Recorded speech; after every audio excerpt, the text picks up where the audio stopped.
All right, sorry for the delay, everybody.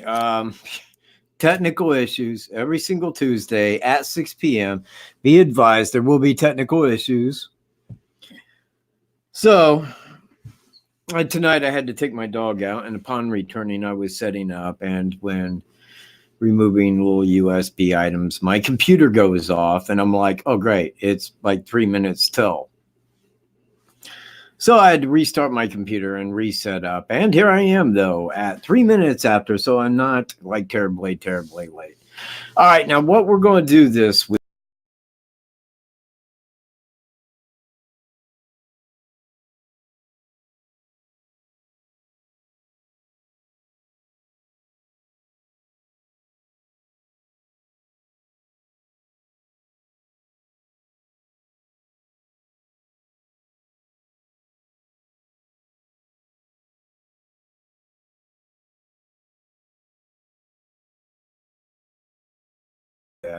There we go. Is everybody here? Is everybody in? Let me know when you're in.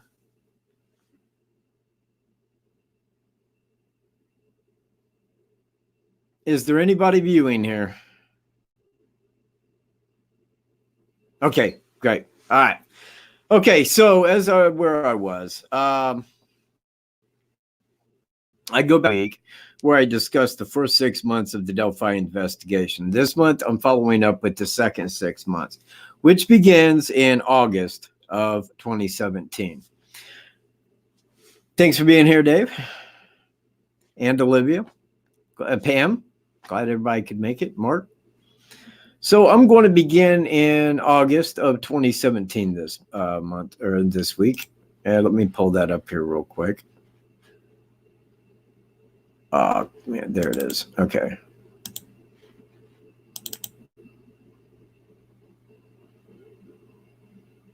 Man, if you can hear that, man, my computer is going crazy because it restarted. All right. So let me share my screen here with you.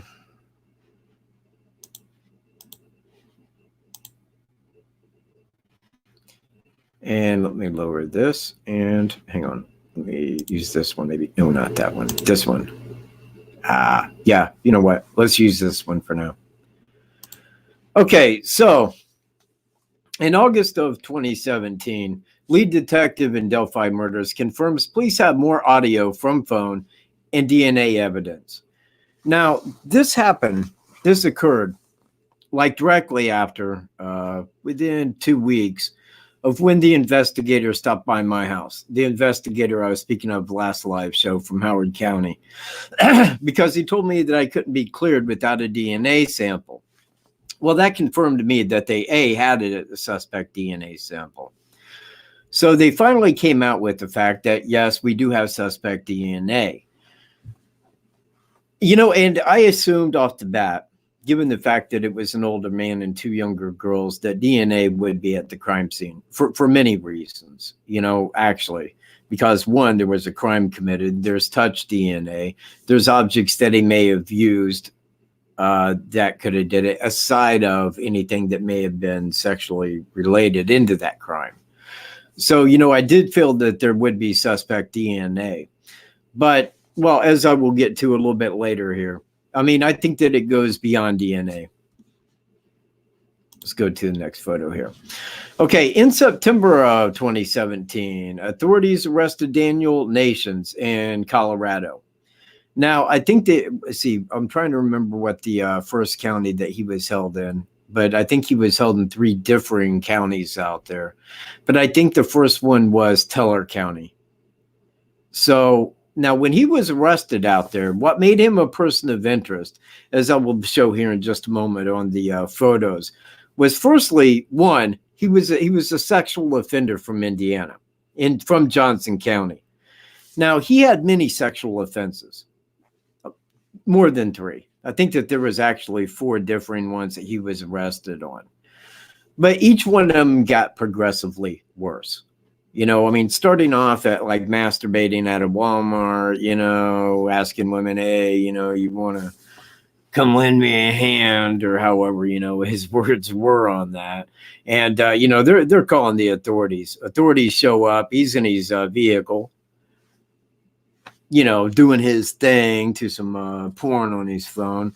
And the cop walks up. Hey, Petty, what are you doing? And he sets his phone over to the side. Oh, I'm just sitting here, Mind stepping out of your vehicle? And, they could clearly see on his phone that he was watching porn, and they already had like people that had called saying that he was masturbating in his vehicle, asking women if they wanted to lend a hand. So that's how it basically started, by those actions. But then it got worse, man. He was caught like at a woman's bathroom, where he was inside the woman's bathroom. When a woman walks in, he's in there masturbating. Again, goes into his routine of, hey, man, thought we could have a little fun. She goes and calls the cops. What does he do? He stays there. Of course, the cops are going to roll up and say, hey, dude, come with us, please. Now, in one of those, he was at a trail, and he was in a truck. He pulled up on a woman and her daughter that were walking through the trail, and asked them, when he got out of the thing with these like pants down around his knees, masturbating, if they wanted to. If you see my point, it got higher and higher. It got more graphic each time. Now, he had PTSD, and that's what he was taken to therapy for down there in Glenwood, or is that Greenwood? Whichever it may be, but he was taking therapy for that. And I guess, from my understanding, he got that because he was serving in the Marines overseas, seen action, and of course that'll draw it out somebody really quick. You see action, man. It's PTSD. I don't know what they did about that in older wars. Maybe they overlooked it, but today we've just sent him to therapy. So he's down there. And that is where he's at. That is supposedly where he was living at when the crime occurred, was there. Now, I reached Daniel Nations, and we had wrote him a letter. Actually, that was me and Greeno, because we came up with the idea and sent him a letter out there to Colorado immediately after he was arrested. Because, we was looking at his bond, but we knew he was a person of interest in the Delphi case. So we really wanted to speak to him. We wanted to get his word, as to what happened. We wanted to see if we could make a play for that. So we sent him a letter off, and man, I forget where in the hell. No, he was here. I think that Greeno had left for at least a short time and came back, because when he came back was about roughly the time that I was expecting a letter to arrive, if he was sending one back from Colorado. So we'd go up each day with a video camera and check the mail. Opened it up, bam, there's a letter from Teller County from him. Unreal. So, we documented that, got that out on video. And you know what? I really need to re-upload that, because I still have that video. But I need to re-upload that so that people could see what it was he was talking about.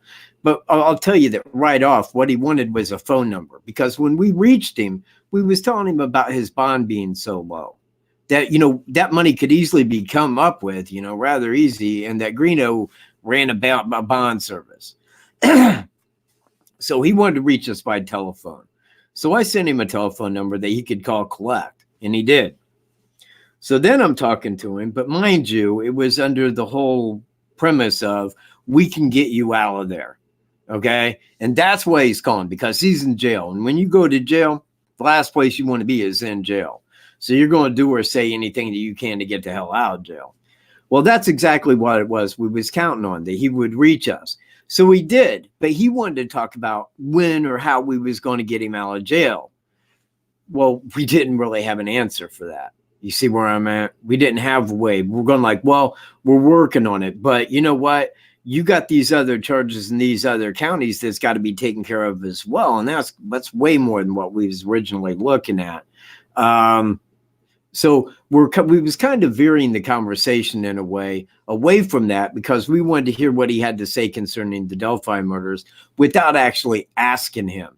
You see where I'm at? Because any attorney, especially if you're a person of interest in a much larger case, they're going to say, don't say shit about it. Don't talk to anybody about it. Don't admit, don't deny anything about the case, because they don't want your word out there as having said. You know, it makes their job harder, I guess, if you're a lawyer.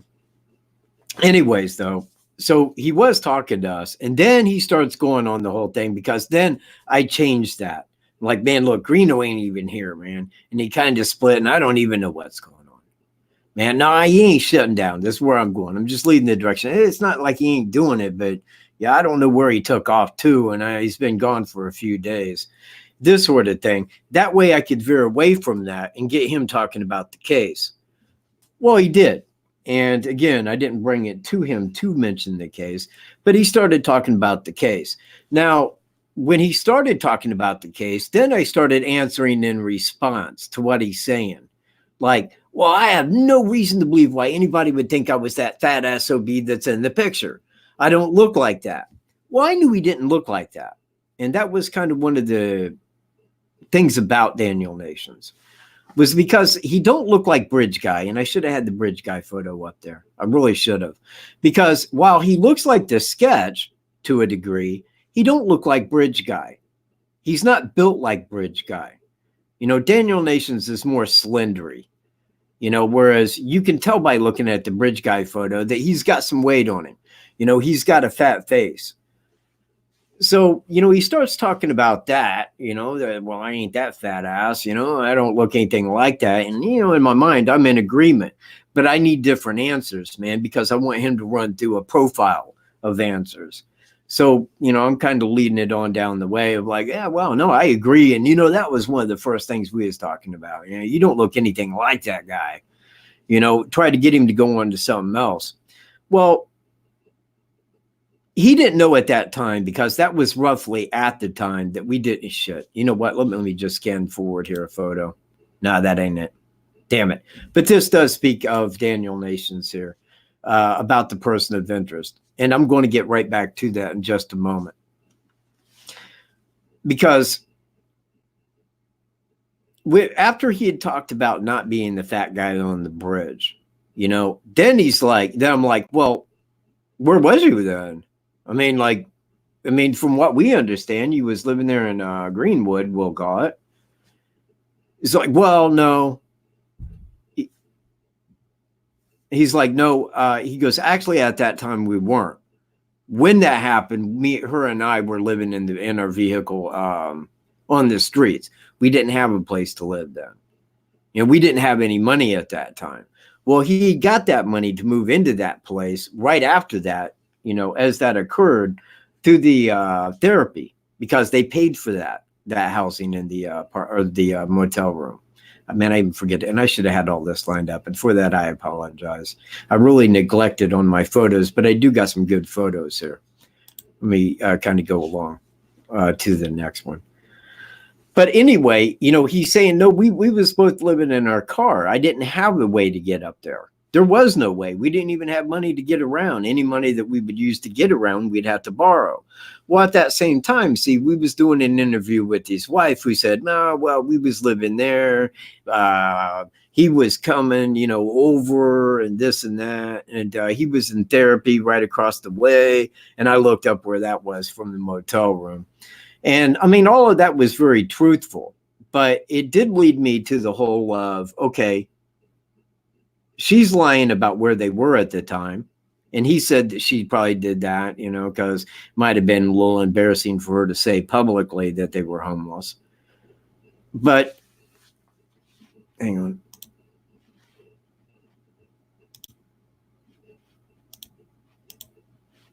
So,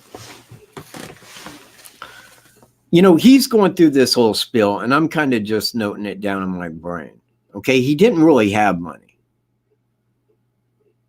He looks like the sketch. He don't look like Bridge Guy. But he's got PTSD. And we knew his criminal background and what it related to. As women, public masturbation, he'd go to areas you would naturally assume that would be less secure. Hiking areas. He was arrested at a hiking area out in Colorado, as a for instance. So we felt that there was reason that he could have came up here to do that, could have called two girls to the side, One of them may have called him out and like, hey, man, we ain't doing that. Blah, blah. You know, he could have blew his top. And we kind of left it at that because it was the best person of interest that was out there. And we've seen how it related to the Delphi murders. We've seen how it could have happened. Now, I'm going to look back on this from at that time from now. I know now they knew before getting out there that it wasn't him. They knew before they even headed out to Colorado that Daniel Nations played no part in it. Because they had talked to everybody, everyone that Daniel Nations knew. They knew he had no way up here. They knew he didn't arrive up here by himself and leave solo. I mean, there was just no way that it could have happened. You know, they knew that. And I look back on it now that they went out there. We're going out there to talk to a person of interest, Daniel Nations. You know, but they did that for the benefit of the people so that we could see that they're out there working and they're doing their job, because that is what they want to give out. That's what they want to give off, man. They're the police, man. We're out there. We're doing what we're supposed to. So that's why they went out there. That's why they extradited him back. That's why they talked to him and got his DNA and then said, yeah, we ain't worried about Daniel Nations, you know, and send him on back to Colorado again. It was just for the show, more or less, to show that we're working on the case. But Daniel Nations was a good person of interest, man, given his criminal background, given his PTSD, given that he was an Indiana sexual offender, which we were looking at. Everybody was looking at up to that first 6 months.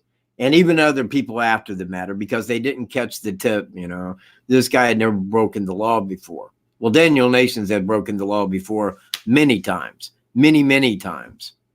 So looking back with that information after the time, you know, after the point that they had like cleared him, then it becomes really clear. But at that time, I mean, there was many reasons why he was a good person of interest. One, he looks like the sketch. Let me scan up one here. Okay, wow, okay, right. You know, okay, we got that. One, he looked like the sketch. Now, I don't know who did that one, but that isn't the best one really to use of him. But I got more, you know, but he did look like the sketch, man. Maybe it was the eyebrows. Maybe it's the eyes not being blue. You know, maybe it was the nose or the mustache, maybe. But he did fit the image a little bit. Not in the ears. Definitely not in the ears, though. Like, no way in the ears. But if you look at him over to the left, in the left-hand picture, man, I really should blow that up for you. Give me a quick second here. Let me go over to, oh, crap.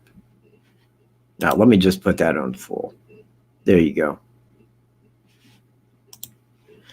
Because if you look at this picture to this one, it don't really, and again, man, you could make it fit, but it really don't.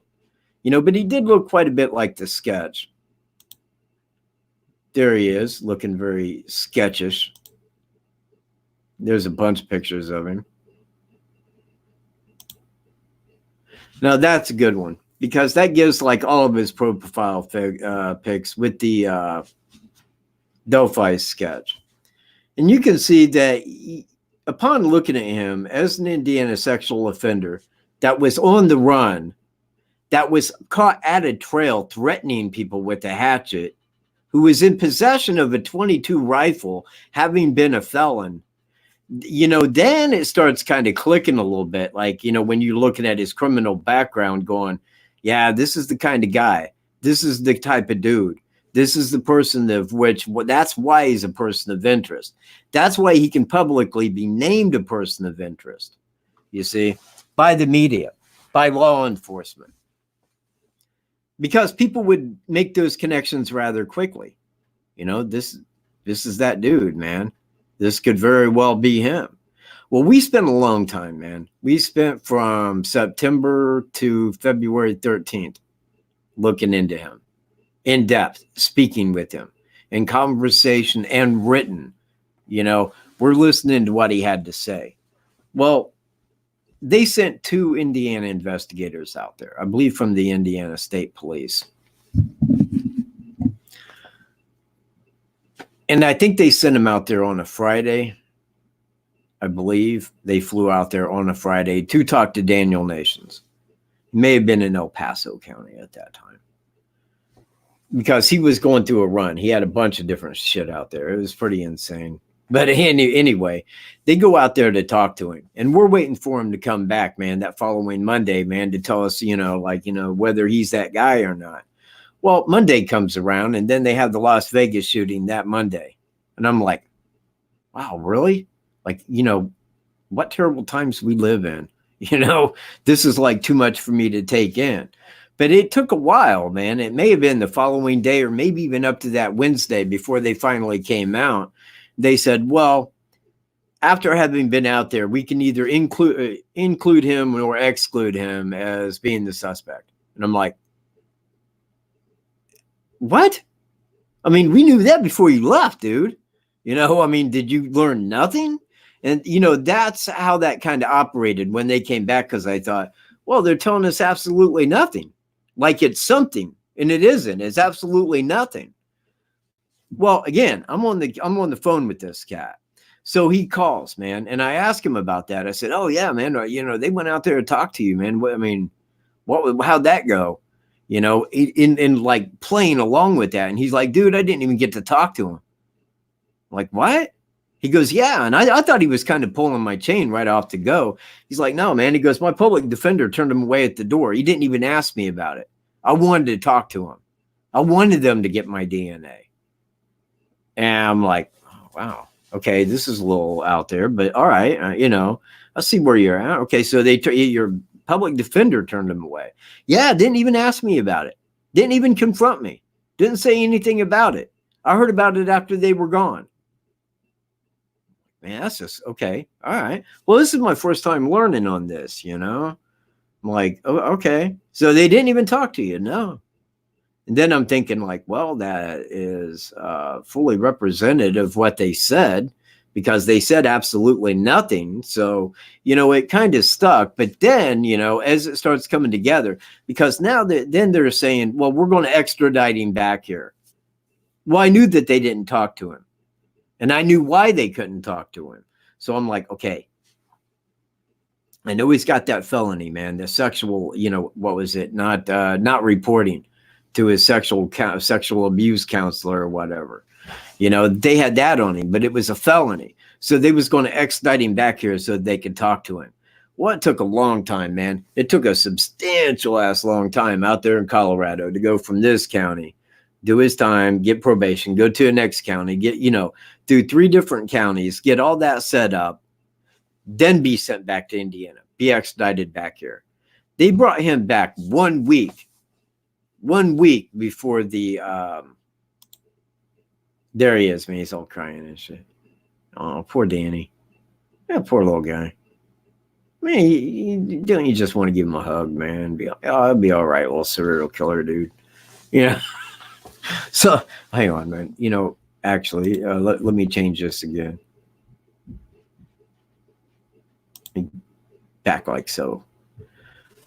So, anywho, wait, let me put this back up. Yeah, there we go.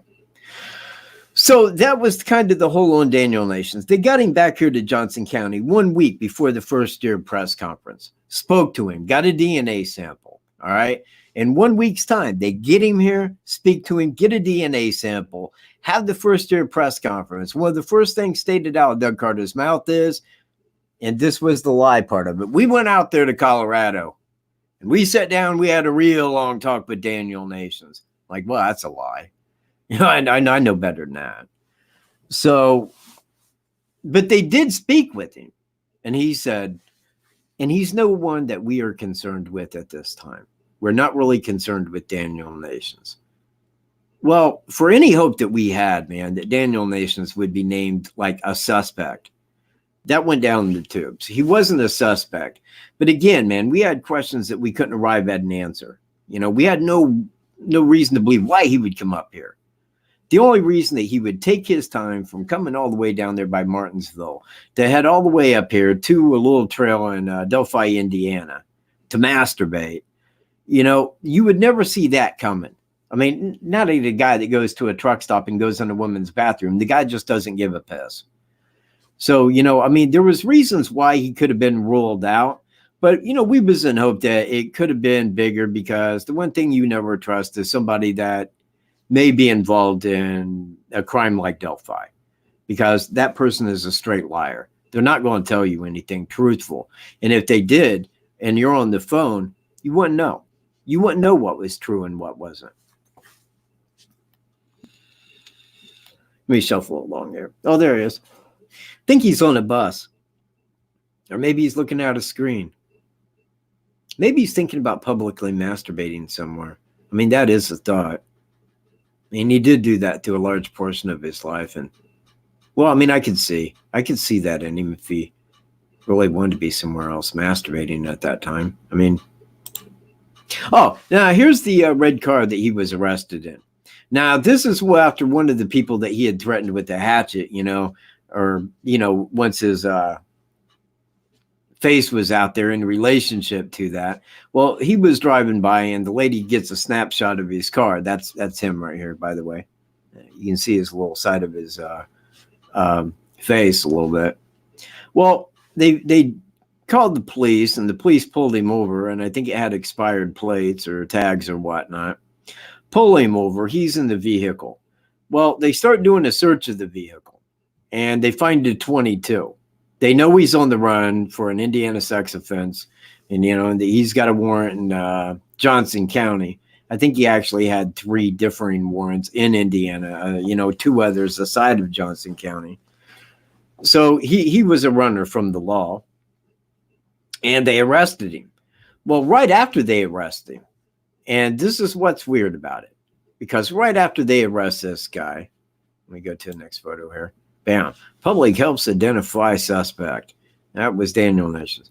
So anyway, after they publicly identify, after they get him and, arrest him on that, then they turn around and make him a person of interest in Delphi, that he looks like the sketch.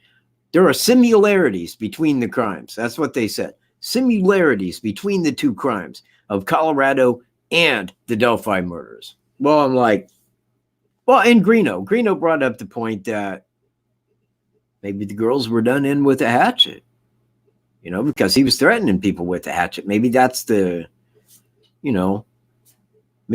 circumstances that relate him. And I was on his side. I'm maybe. I mean, because, nobody knows exactly what those circumstances were. But then it was kind of drawn to our attention that much depending, a little bit depending, because we don't know what caliber a shell that Jamie Schmidt was murdered by at the Catholic supply store. But there were similarities there too. But it's like, what similarities? Because the only similarity that was shared between those 2 crimes and Delphi may have been a 22 caliber. I mean, I'm just throwing it out there. That Daniel Nations had a 22 caliber rifle in his trunk. And we don't know what size caliber Jamie Schmidt was killed with. Could have been the Glock, could have been the SIG, could have been the 22. It would have been one of those 3. It was a handgun. Those are the 3 that I know he owned in 2017. So it was likely one of those. But if it was a 22, that might say something. But then, people would, because I do question that. But then again, given where the crime occurred at, if somebody was coming up the 501 trail at a distance, yeah, they might hear it. But, I mean, it's February. It could be somebody. I mean, nobody really heard shells to my knowledge. Nobody heard a gun go off. But it was quite a distance away and down in a deep ravine around the way. I mean, it was really at a very odd angle and down in a deep holler from where anybody would have been on the 501. It would have been way down a hill, man, like a half mile away. Maybe further than that, man. Maybe 3/4 of a mile away. So, it would be dependent, but I'm not saying that that's what happened, but I'm just drawing that out in theory that, that could have been a connection between my suspect and Daniel Nations and their 2 crimes individually and how they may relate back to Delphi. Let me move to the next picture. I start rambling. That's his wife, Caitlin, with red hair and nerd glasses. We talked to her. She said things. She probably lied. That's what I see when I look at her face. She married a public masturbator. Oh, there he is, too. Yeah, that's a good picture, man. Yeah, props on that, man. Yeah, looks like he's maybe building something there. He looks very happy. You know what? That's a kind, loving Daniel Nations. That's not the one that we know. That's not the cat I think. Right. There you go. Oh, you know what? I gotta go. I gotta bypass that. That was on the news, that photo of him there with the baby. And he wrote me a message and said, "You'll take that down or I'll sue your ass." Can't wait. Well, this is in relationship to him and the sketch, as you see. And it really does. It was kind of it was close, but it wasn't alarming. I mean, I couldn't look at the sketch and say that was taken right off of his face. But at the same time, when I looked at it, I was like, yeah, it looks pretty damn close, though. And his wife agreed. She's like, yeah, that sketch really bothers me because that does look a lot like him. And it did. Oh, there he is. There he's being extradited back to Indiana. He gained a little bit of weight. He's not quite as happy there. I don't know what he's looking. Oh, I think he's looking at the back of that car. Yeah, it's hard to say what's on his mind, but I don't know. If I had to happen to guess, I would think it would be masturbating there. Probably. Oh, there he is going to court. And see, that's when he returned to Indiana. And there they got like green and white suits. All the ones I was ever in was more the black and white stripe. I ain't cool with green, though. I mean, I'd rather have black and white. I think black and white just looks cooler. That's just me. Oh, there he is, man. He's looking like very upset. He's looking like he's getting mugshot. He looks guilty, man. He's really guilty there. See that news anchor guy? This is what he's saying. He's like, see this dude? He's guilty as shit, man. This guy did it. There's Doug Carter. That's where he was saying, like, yeah, we ain't concerned about Daniel Nations anymore. Yeah, we're over that crap. So, the press conference, let me take it back to just me being me. That's me. I'm not thinking about masturbating. I swear it. I'm not. I wouldn't. So, anyway, that kind of like ends the topic there on Daniel Nations. If anybody has any questions, I'm now looking at chat, so you can just bring them right on up if you like. That would be just awesome as all freaking shit if you do that. Let me pull up some banners here. There's that one. Because now it brings us to the phone end. And if you're anonymous, it won't be answered. It will not be answered. I don't relate to that shit. Yeah, it's more than that. But it is actually at over 46,000 tips. 46,000. All of Carroll County has a population of 20,000. 2 times the entire population of Carroll County phoned a tip in. But law enforcement will tell you, oh, we believe it's somebody from right around here.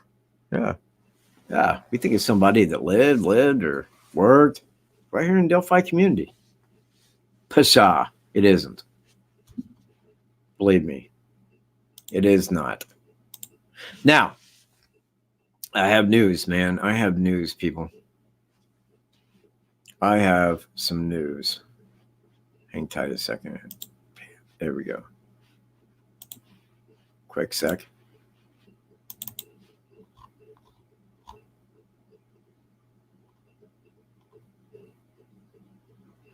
Because for the last few days,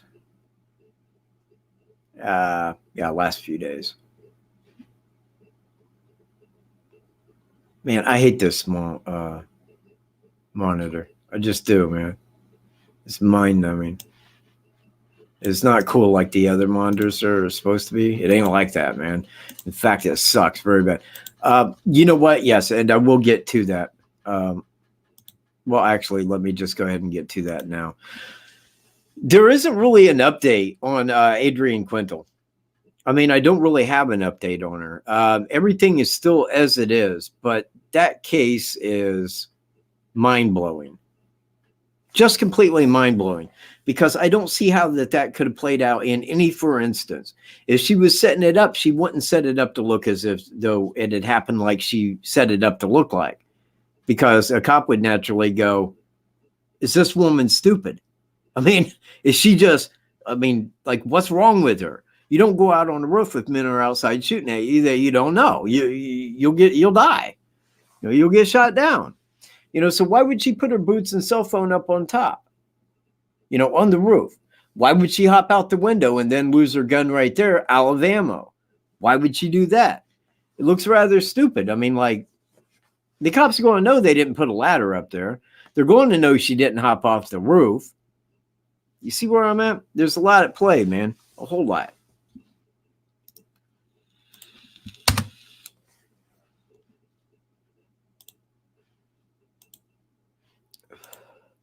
If you have questions, phone them in.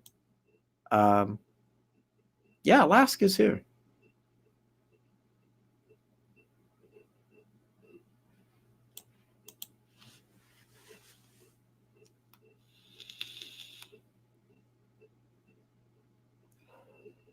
Am I live?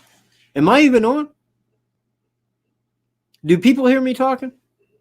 Like maybe a yes or something over in the comment section? Like a why?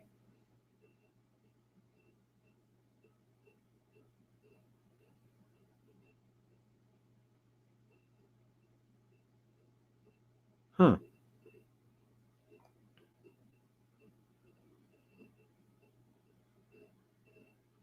Am I on? Am I live? There's 42 people here. Bam, there we go. All of them popped up at once. Okay, thank you. Wow, that was crazy as shit. Okay. All right, thank you very much. And again, all of them popped up at once. I think that the chat died. I mean, it stopped popping them up there, man, and I was very concerned. Okay. So,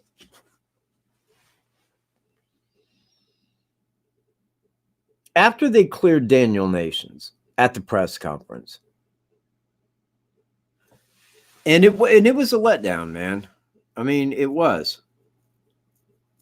Because we wanted a little bit more out of that. But, I think that we was all in agreement that you could tell they weren't setting up for naming someone. I mean, it wasn't that kind of an event that they was doing. It was more press conference. It was they brought in the big guns, but you would think at first with the big guns, this might be the big moment, but you could tell when they was setting up that it probably was not for that, and it was not. But we did find out that the suspect had never broken a crime before, or had never committed a crime, never been caught committing a crime after the fact. When I was talking to Trooper Riley. And that was big news. But I mean, like right along with that news, because you got that letdown, but then you got this new knowledge. That's what you go on. That's what you go off of. Is this newfound knowledge. So it stopped us at that time from like looking over people that had already broken a law. If they had been arrested before, it probably was not them.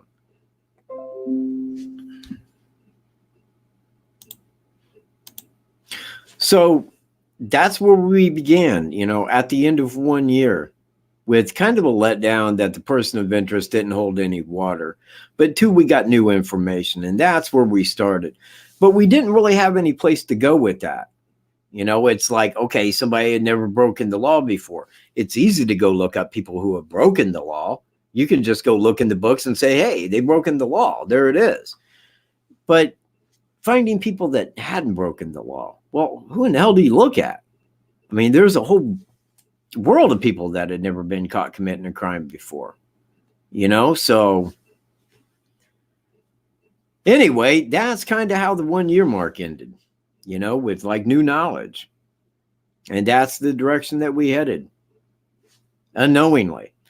Now, I could go ahead and take this beyond that because I really want to, and I'm going to explain why in a minute. And I really want to go beyond that second 6 months apiece, just a little piece up into it to the second, you know, the third 6 months for a reason. I've been in discussion, and this is where I left you earlier, and I'm sorry, I was multitasking. But I've been in communication with the person over the last so many days. Actually pushing back almost a week ago. Well, no, actually it goes back way before that because we was in communication for quite a few months, actually, all the way through an email. But I had a question because this person is really, really good at looking up things that need looked up. And I needed the vehicle. I needed vehicles. I needed to know like his vehicle list. But I had no way of getting that publicly. But I did know that it was somehow, but through some manner, it was public information. She found it. And I got his vehicle. I know what his vehicle was. I know the exact vehicle that he used in Evansdale.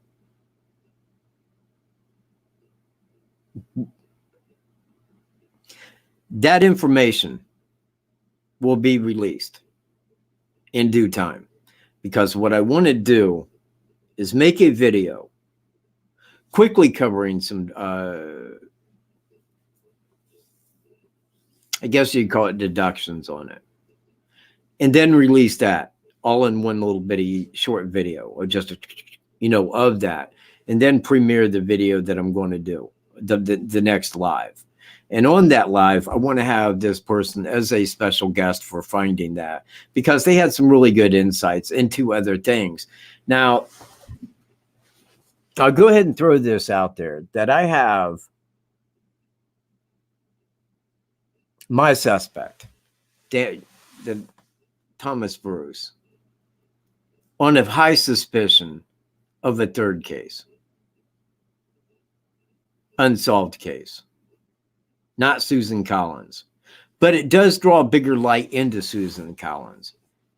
It really, really does, man, because that was his MO, man. That is that man's MO. He's brutal. He's an evil bastard. And I think that this case shows that. There was a lady, and I mean, you can look this up right now if you want, because this is very good information. I think her name was Mary Pruitt from Lennon, Michigan. And she had wrote me about this going back, it could have been a couple months ago. And I looked over the information because she said it fit his MO. And when I looked at it, I'm like, yeah, you're right. That really does. It does fit his MO. But I had no, and I did, but I didn't. And that's an embarrassment, man. That's hard for me to admit because I was sitting right there with the information at my fingertips, but I failed to use it. I failed to look into it at that time because I was thinking that where it took place was a long way away, like on the other side of the state from where his family lived. Okay. And then when I was talking to her last night, I pulled it up on Google Maps and I'm looking at that in relation to Flint. And then I'm like, well, you know what? Because I knew that he had lived there in Flint. How far away from Flint is Montrose, the town where he was born and raised at? How far away is that? And I look and it was like 17 minutes away, drive time. I was like, oh shit. Like, well, hang on a minute, man. Okay. Well, let me back this up because this murder occurred in Lennon. I said, let me go to Fort Wayne and get directions from Fort Wayne to Montrose, right through Lennon. Now, Lennon is the town the size of Burlington, 500 and some people, little dot in the road, an 88-year-old, raped, brutalized, sodomized, strangled out, and left in a swamp in her, like 100 and some yards out her back door. Now, when I looked at that and I said, okay, this happened in 96, but he was in the Navy at that time. But if he got home, you see where I'm at? If he had returned home for any length of time to see his family, there it was, right en route. And I do believe just because the happenstance of that murder and that he has to go through that little town to get to his hometown, I'll put it to you like this. Lennon is too, well, I guess that wouldn't make any sense to you. You know, Lennon is, if you lived in the country, you lived out in the country somewhere, and Lennon was a small town that was 12 miles up the road from you, another little bitty small town. That's how close it is to where his family lived, in a little bitty town, just like that, right up the road. And he goes through that little town en route to his family's house. So, I mean, I do, man. I put him in like a high person of interest in that. And, you know, I wrote him an email to the man over the case, the officer in charge, I guess you would say. And I told him, I said, this is the man you need to look at because, I mean, you guys have DNA. I mean, that was stated that you guys had DNA. But I already know that if they had that DNA in Dakotas, they was already pointed to immediately after they got his DNA. Here's your dude, man. You know, he did that. So this really could, at the end of the game, man. I mean, like when all of it comes out, when everything comes out on Thomas Bruce next year, he's going to be known bigger than Ted Bundy. I think that he's got that many in his background. But when I found out about this one, because then I could say, yeah, man, you're right. You know what? Nobody in the little town of Lennon did that. Nobody went over there and did that to that old lady. That was a brutal bastard. That was a sick piece of shit that went and did that, you know? And that really drew my attention that, yeah, he was home. This is the thing he did. Now, right there, man, on the state road where this lady was murdered at, there was 2 bars, like right there, man, across the road from where she had lived at. That said a lot. Thomas Bruce, once he gets drinking. Hang on a minute.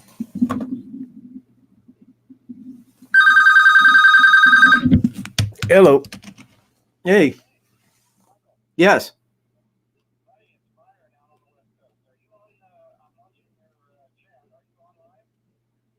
Yeah, of course. It's live.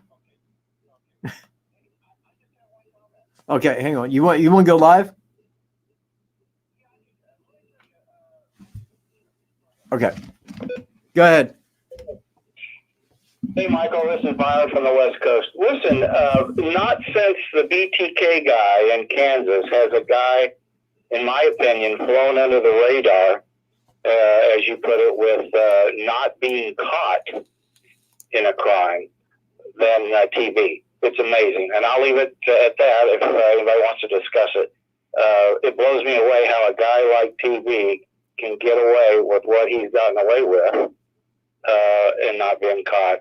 Very few criminals fly under the radar like that. You take care, buddy.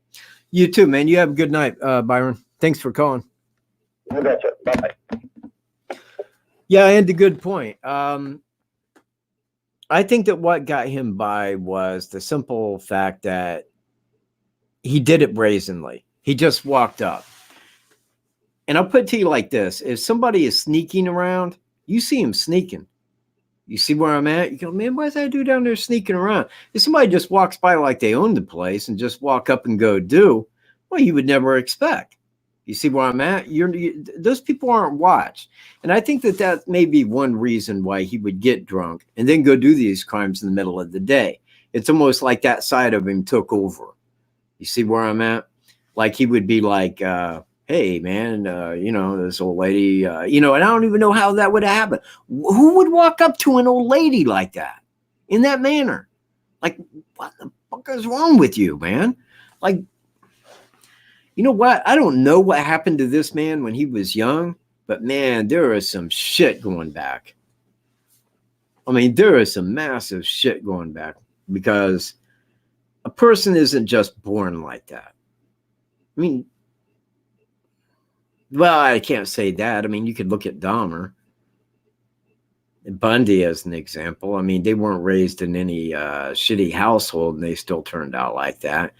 But normally, man, criminal behavior dictates that there's a reason for that, especially if it's male and female crimes. There's usually something that goes back in their history.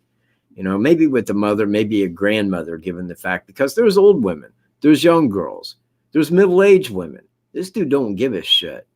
I really don't think he cares one little lick as long as it's a female. That's me.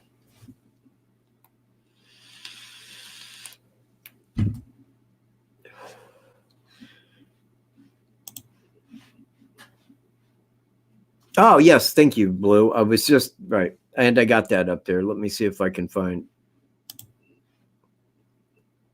Yeah. Thanks, Chris. Bam. That's the man with the plan. And you know what? Had I really sat down, man, and like scripted this show a little bit, it would have been much different because I would have had all these. I got the pictures. I mean, I took the pictures of everything. You know, all the way from like Fort Wayne to Montrose, from Flint to Montrose, Montrose to Lennon, Lennon to Flint. You know, it just all over the place, man. Got those because I said there is no way. And I'll put it to you like this, man. I mean, like, I wish I had a town that was like really close here, something that's approximately the same distance away. I could use Kokomo, but Kokomo is a big town. You know, but say Burlington was just up the road, about half the distance of Kokomo from me, up the highway. That would be the same distance as it is from where he grew up. He'd been through Lennon his entire life.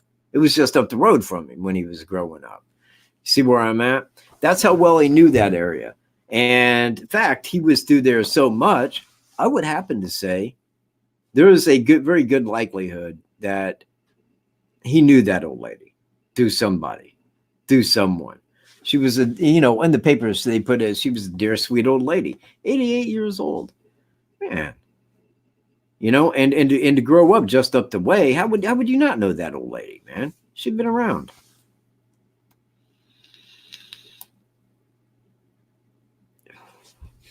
I'm not really touching on that. I will not touch that with a stick at this point in time. I have discussed that so many times in every single video. I'll tell you what, man. I mean, like when I'm done with this, go back and watch the last video. I probably touched upon it. If not the one before that. If not, it would have to be the 5 preceding that. Because I do touch upon that every single video. So much so that if I was to touch upon it now, most people would leave because they get sick of me explaining that. But I thank you for the question. And I'm not getting, there we go. Yeah. You know what? You may have been the guy that wrote me about that, sent me an email. Because that is something that serial killer types do. I mean, they kind of start off with the torturing animals because it gives them a sense of power. I have power over this animal, you know, and that's what it grows out of, man, through puberty and up, you know, that the sense of power and in relationship to sexual. It's like anything that you can gain full control over, just like Dahmer. Dahmer wanted sexual zombies, things that didn't ask, that just did, you know. That's the power that he wanted over people. And it all goes back to power, especially in sexually related crimes. You know, it always goes back to the power that you have over them. And that goes back, oddly enough, to the power that they don't have in real life. Something to think about.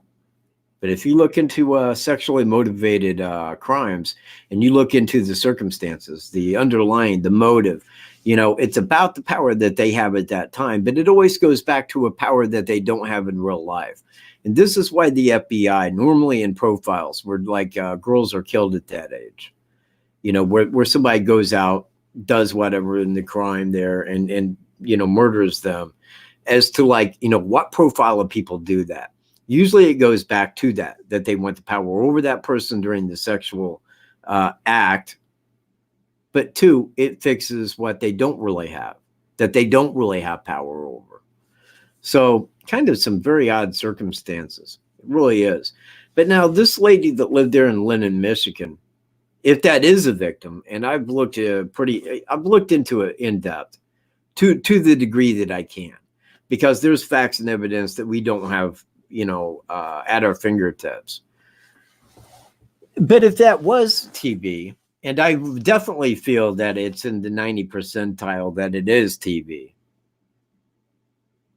then it shines a different light upon Susan Collins, down there in Tennessee, because that was a very brutal crime. That was something that, I'll put it to you like this, man. If somebody goes rapes and kills a woman, there might be elements of brutality to it. But man, that was overabundance. I mean, that's just that over brutal. It's that overkill to do it in that manner. I mean, like a limb so far, man, that it like punctures her lungs. It's like, good Lord, man. Like, that's one brutal son of a bitch.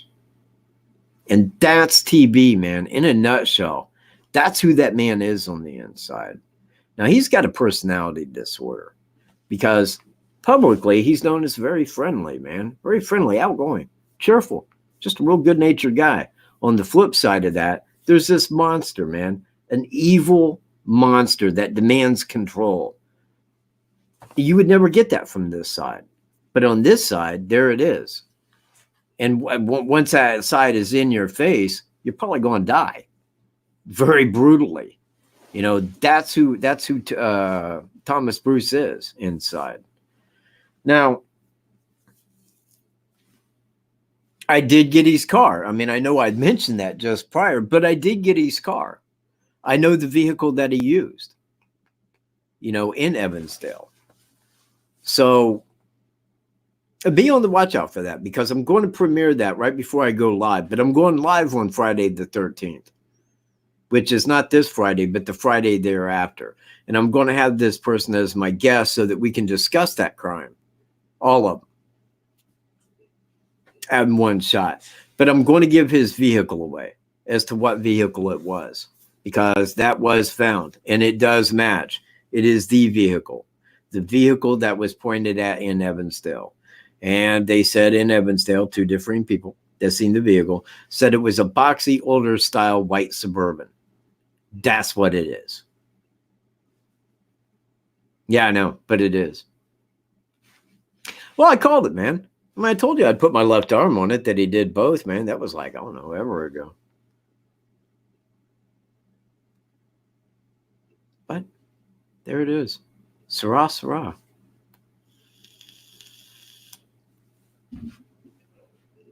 Man, does everybody remember when everybody told me to get a telephone? You can take calls live on your show. Imagine, Kat. And I did. I was like, yeah, I've been taking calls, man, live on my show. Remember? Yeah, crickets, man. Crickets, people. That's what I hear. I hear crickets. Never hear the damn phone ringing. Never hear that shit. Should be ashamed, man. All right, so this puts me at 7 o'clock. Either A, I get questions, or B, somebody's got a call. It's not anonymous. Oh, yeah, it ain't. Hello. Hey. What's up? You're what? You are? You are? So am I. Would you like to be on the air? May I use you as a person from Carroll County? All right. This is a person from Carroll County. You are live. Okay, so Carroll County is a very hush-hush county. It's a very who's county. Yeah, it is. There has been murders, and everybody knows who committed it. The man has been arrested twice and released twice.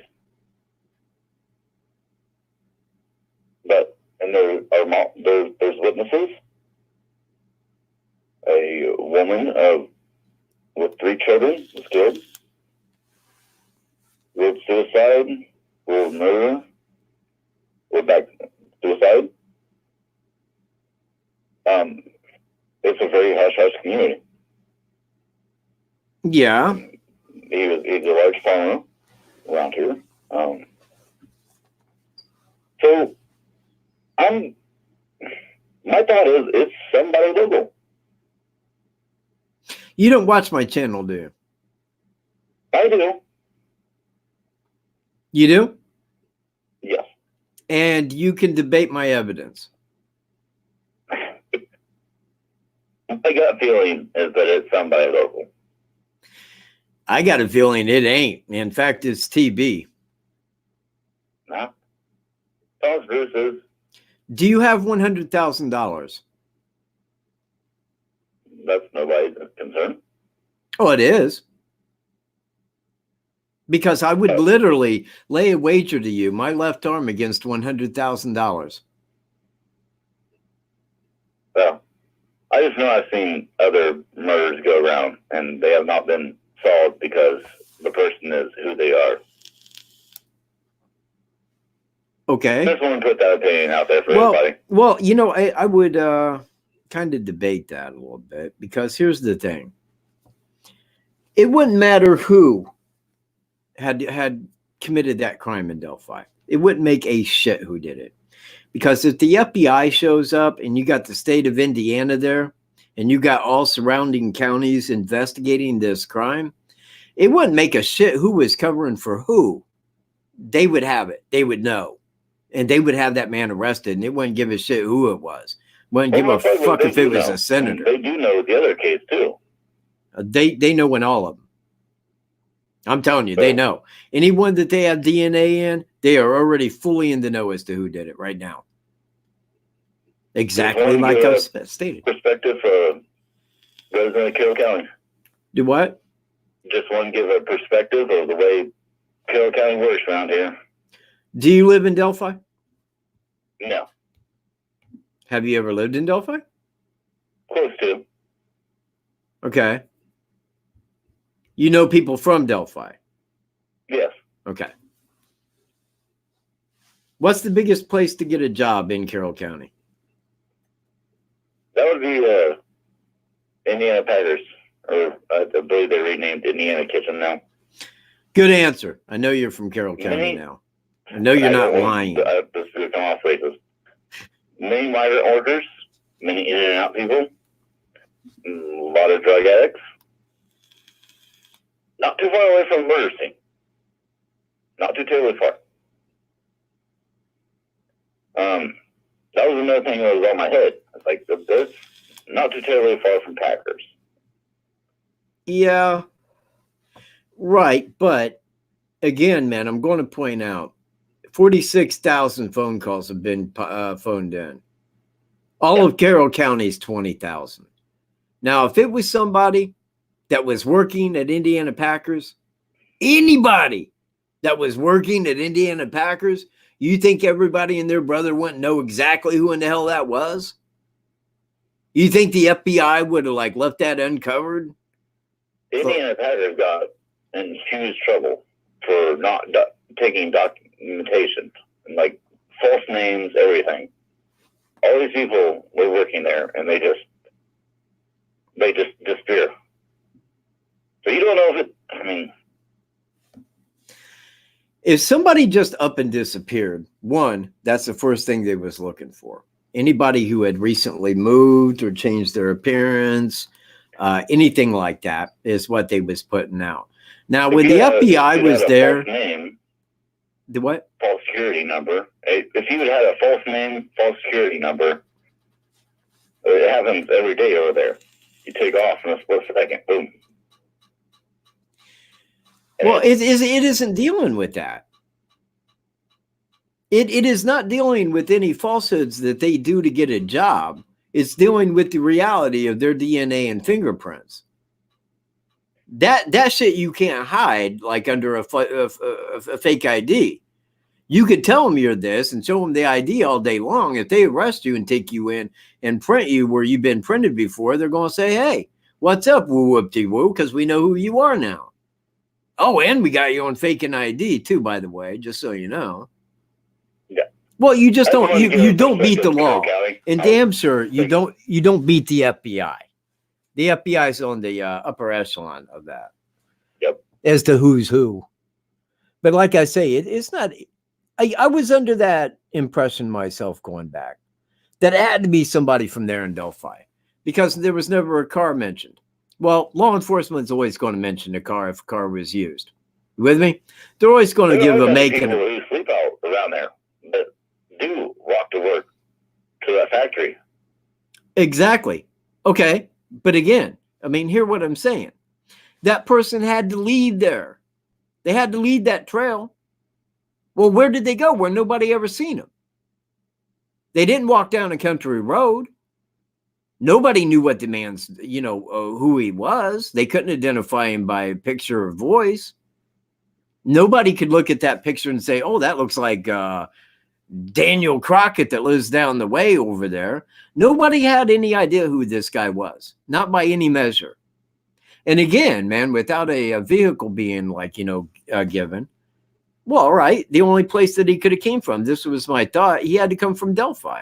He had to walk down the railroad tracks to hit that trail and then leave in the same way, taking the railroad tracks back to the residential part of town. He wasn't seen walking back into town, wasn't seen out on the highway, wasn't seen walking down a country road. Nobody had ever seen this guy. That's the point. Nobody had ever seen him. Nobody knows who he was. Exactly. Well, if he was from around there, they would. Like, it's pretty hush hush. If you're somebody around here, he gets swept under the. I've seen it done twice now.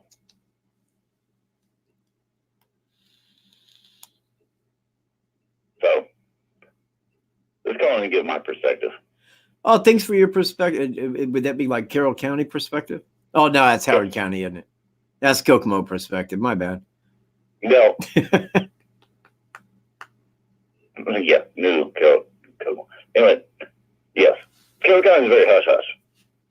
Yeah, I give it that. People get away with murder.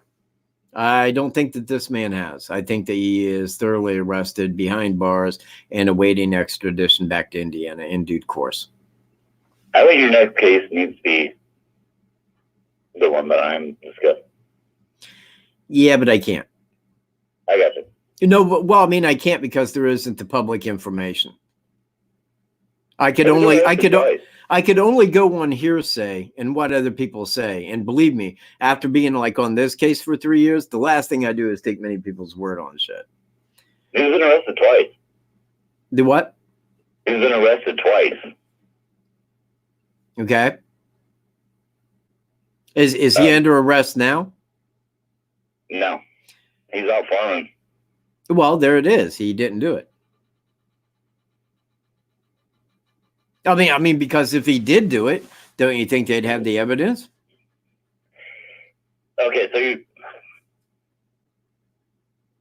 there's more than enough evidence.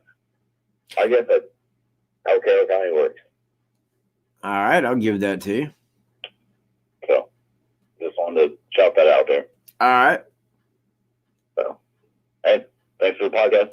Hey, no problem, man. Digging it. Thank you. Peace.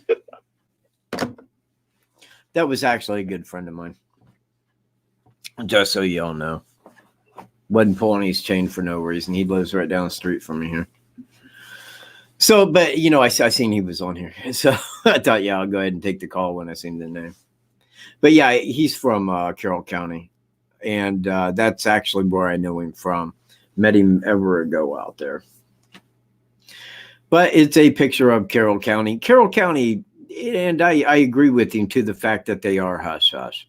They have kept me from being the #1 draw on YouTube concerning this crime. They deleted my old channel. I believe that came directly from them because, look, man, I had that channel up for 6 years? I think it was 6 years, 5 or 6 years. And then it was just like in a couple of days, they're like, whoop, whoop, whoop, community strikes, bye, deleted, and deleted me all at one time over videos, man, old videos. Never said shit about. Just bam, you're gone. Well, there went my whole channel. You see where I'm at? There went every like 763 videos that I had made. All of them, every single one, wiped off the earth. Wouldn't let me go to a second year press conference. I won't be in the third one. I'll tell you that right now. Now I might show up to it, act like I want to. Oh, listen, wait, I can't go into this one too.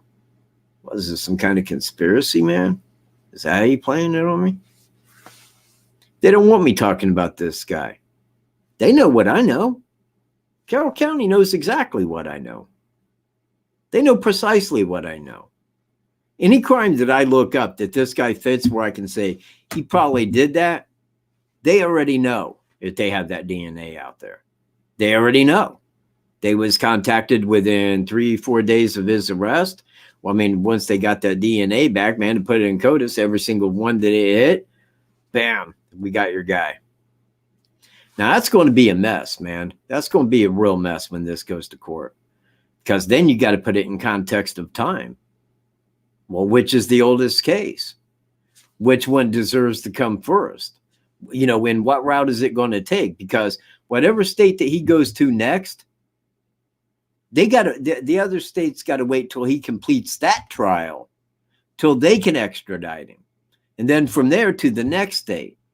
Now, if Susan Collins was done in by my suspect, and I don't know that, I can speculate, and maybe I can say, man, it fits him. I mean, it fits his motivation. It fits his MO. It fits his brutality. If he was there, yeah, man, survey says he could have. But then again, I would have to ask, well, why did old Snedley Alley confess to it? Like, look, man, if somebody said, dude, you did this, and I'll kill you if you say you didn't. Bitch, you're going to have to kill me. I mean, there is no coercion that's going to make me confess to some shit like that. Why would you confess to a crime that is capital and you're probably going to get the death penalty for? I mean, what's wrong with you? I mean, that right there is a sheer act of ignorance on behalf of that. I can't understand why anybody would openly confess, to a crime like that. But this guy did. And now suddenly, his family wants that reviewed. Like maybe it wasn't him. As I've said, if the state's looking at it, they don't have like a writ of innocence on the man. They don't have anything like that.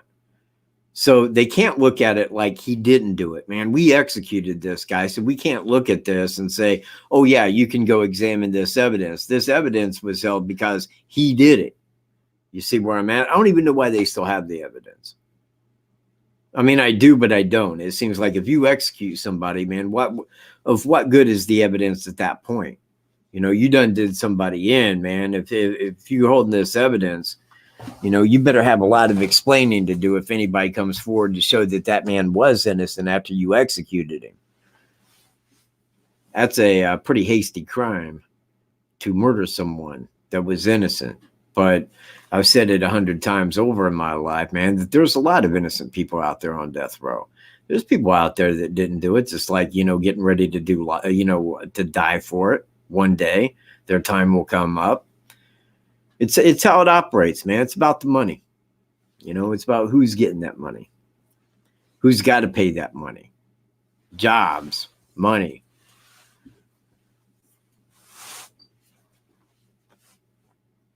I could never do that, man. That was my main thing on being a cop, man. I could not arrest somebody for a crime that didn't have a victim. Don't matter if that dude's on drugs.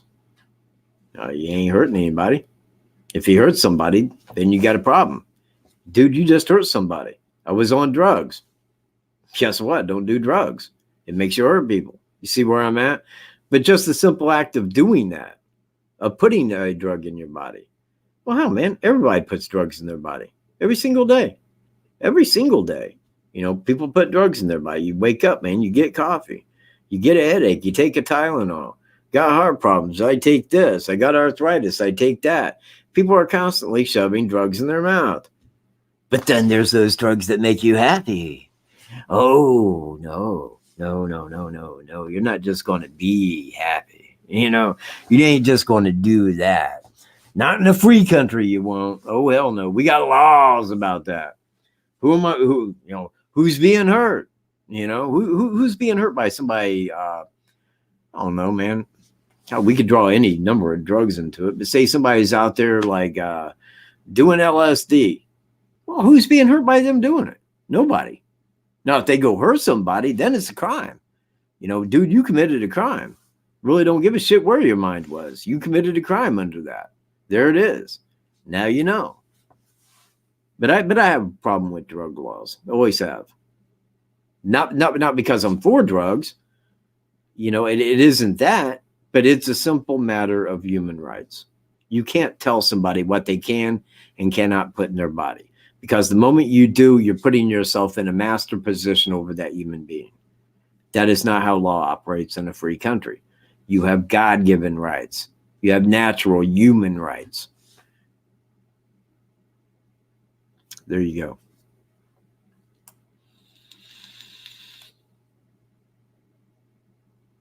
Me? Well, I would. Oh, hey, Carrie. How you doing? Carrie Allen, everyone. Let's see.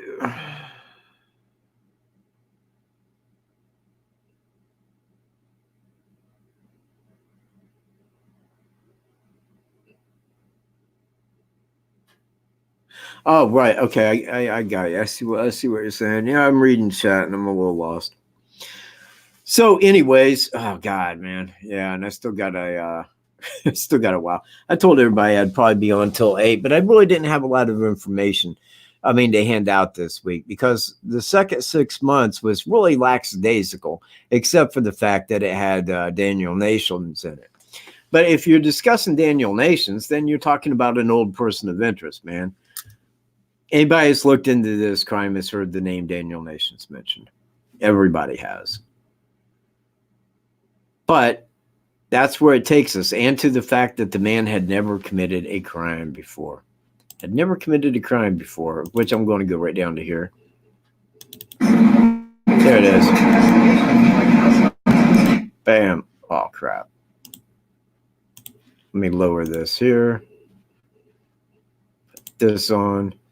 Lower that. And let me play this up for you.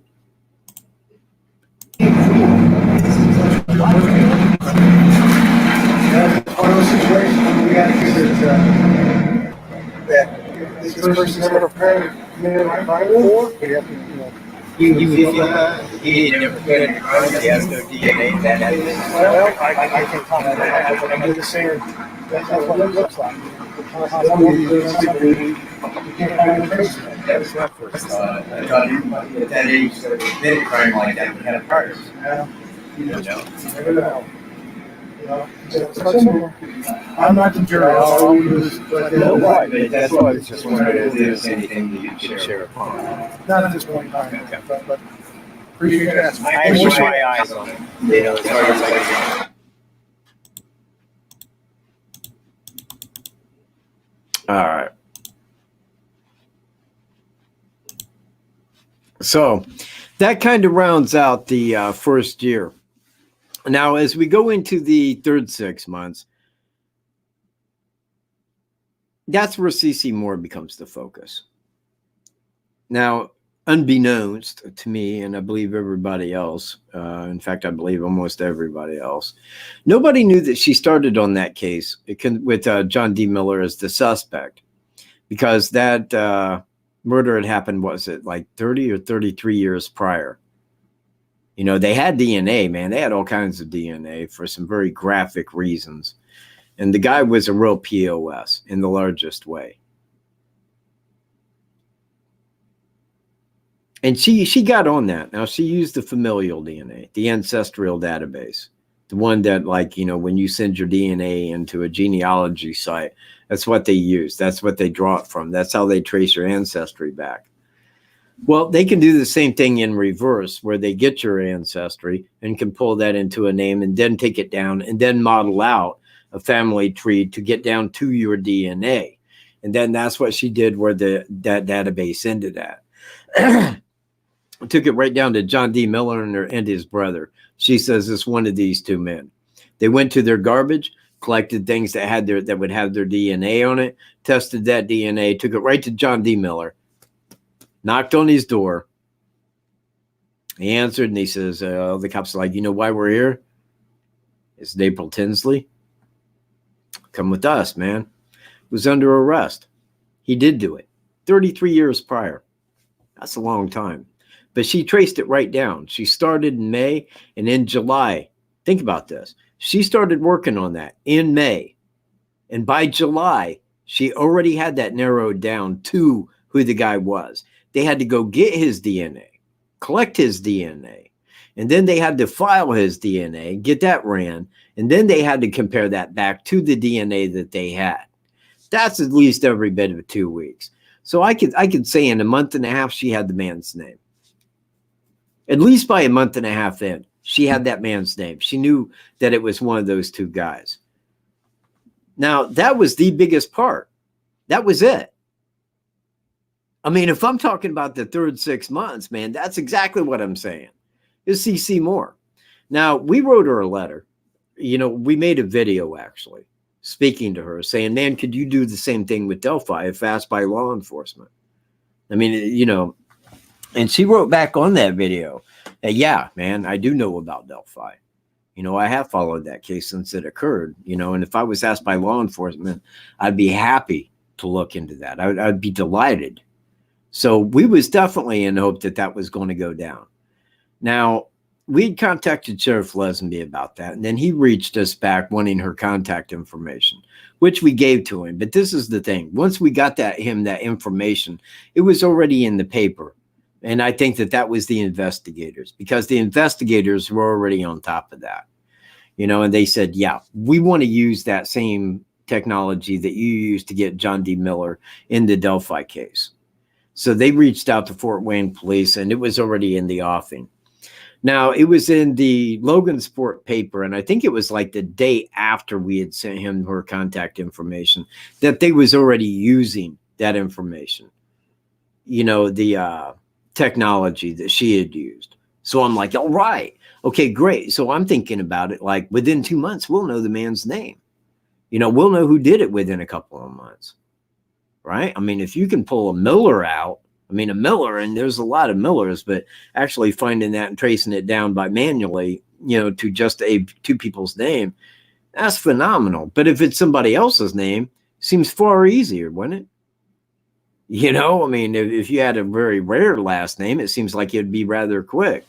But I figured within a couple of months, we'd know the suspect's name. It'd be given on the news. You know, they'd have an arrest. But I think that's exactly what led to the downfall of my suspect down there. Because right after that, if you look at July, when they came out with the fact that they was going to use that technology, that hit the news, that they was going to use the same technology as got John D. Miller. Now, that hit the news, and we know that the suspect was out there watching this case. That's what they do. That's how they get their enjoyment, you know, by watching what they had done, you know. Well, he learned that. Now, take that as this. This man, my suspect, had never committed a crime before. Never been caught committing a crime before. But right after they released that, and 2 months later, July, August, September. In September, he goes down there in St.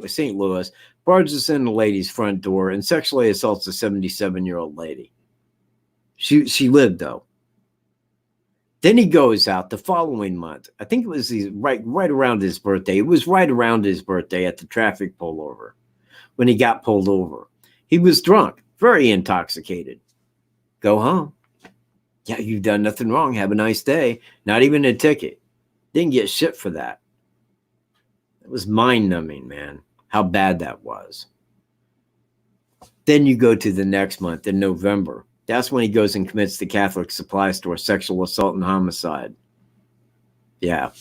So I think that was the reason, because he knew it was just a matter of time.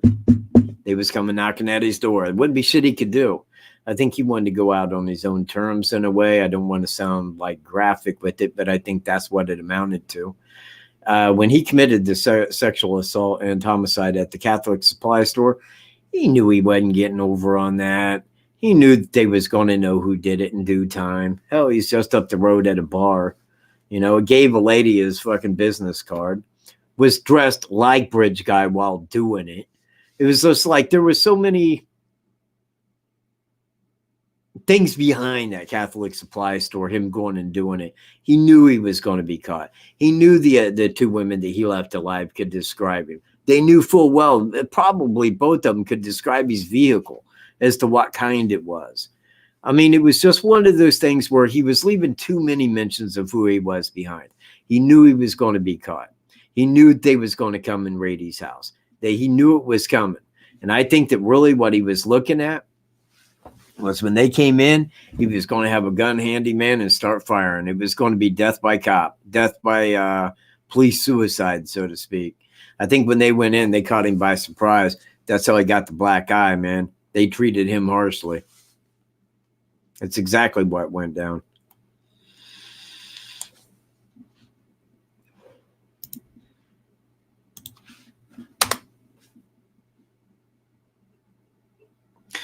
Okay, so, oh, wait, I ain't got the number. Jamaica, 51 people. Crickets. Crickets. Yeah, that's better.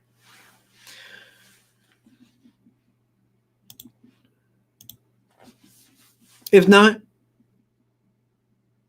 I must leave. I must take off. I will be back next Tuesday. But I am working on a video because I just want to get the basic information out there. Then that way I can premiere it before I go into the vehicle that he had out there. You know, but if I got a video out, then that puts it out. And then after that, because then you're looking at it all in relationship to all the other deducements there, you know, as to how that fits in. Because it does, man. And I had said that, man, many, many times. And I'm always pushing that I had said this and said that and said the other. But the thing is that I got to do that. Because people will get on here that are like new to the channel and ask me a question that I answer in every video. You know, so yes. And I had said that, you know, and I told the officer that was in charge of the Evansdale case. I says, dude, I know that he owned that vehicle. Don't you have a way where you can look into the vehicle somebody owns? DMV, because he already knew. He already knew everything that I was telling him. And that's why he already knew. He knew everything that I was telling him. I says, man, you can check DMV because he owns that vehicle. That vehicle you're looking for, go to DMV. He owned that vehicle. He already knew that knowledge, man. He already had it when I called. That's been like a year ago. You know, I mean, he already had that, man. He heard all of this, man. It was handed to him from the FBI after the cases were connected. It was all done. They had the information about the vehicle. They had all of it. Same with Delphi. When they called Delphi, everybody knew. After they got his DNA, everybody that he could have ever been a person of interest in that had DNA in the case, he was known to be the suspect at that time. That's how it goes, man.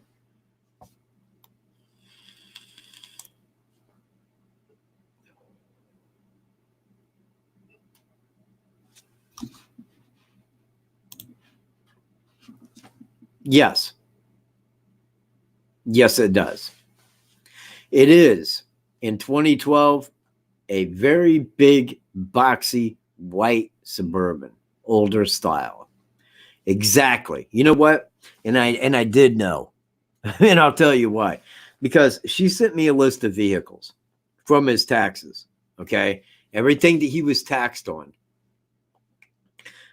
They had that. Now, in the first list of vehicles that she sent me, I looked through that and I'm like, there ain't a vehicle in there that fits that. You know, I'm like, and I wrote her back, and this is how it played.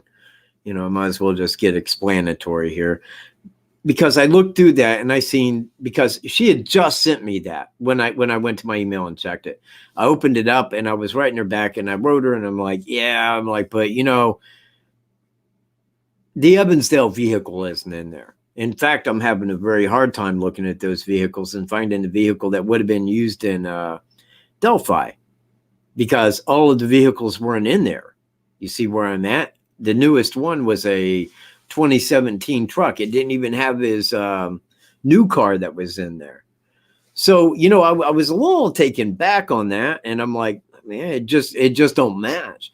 I said, maybe it belonged to his wife. Maybe it belonged, you know, because there has to be an explanation, is what I had wrote her.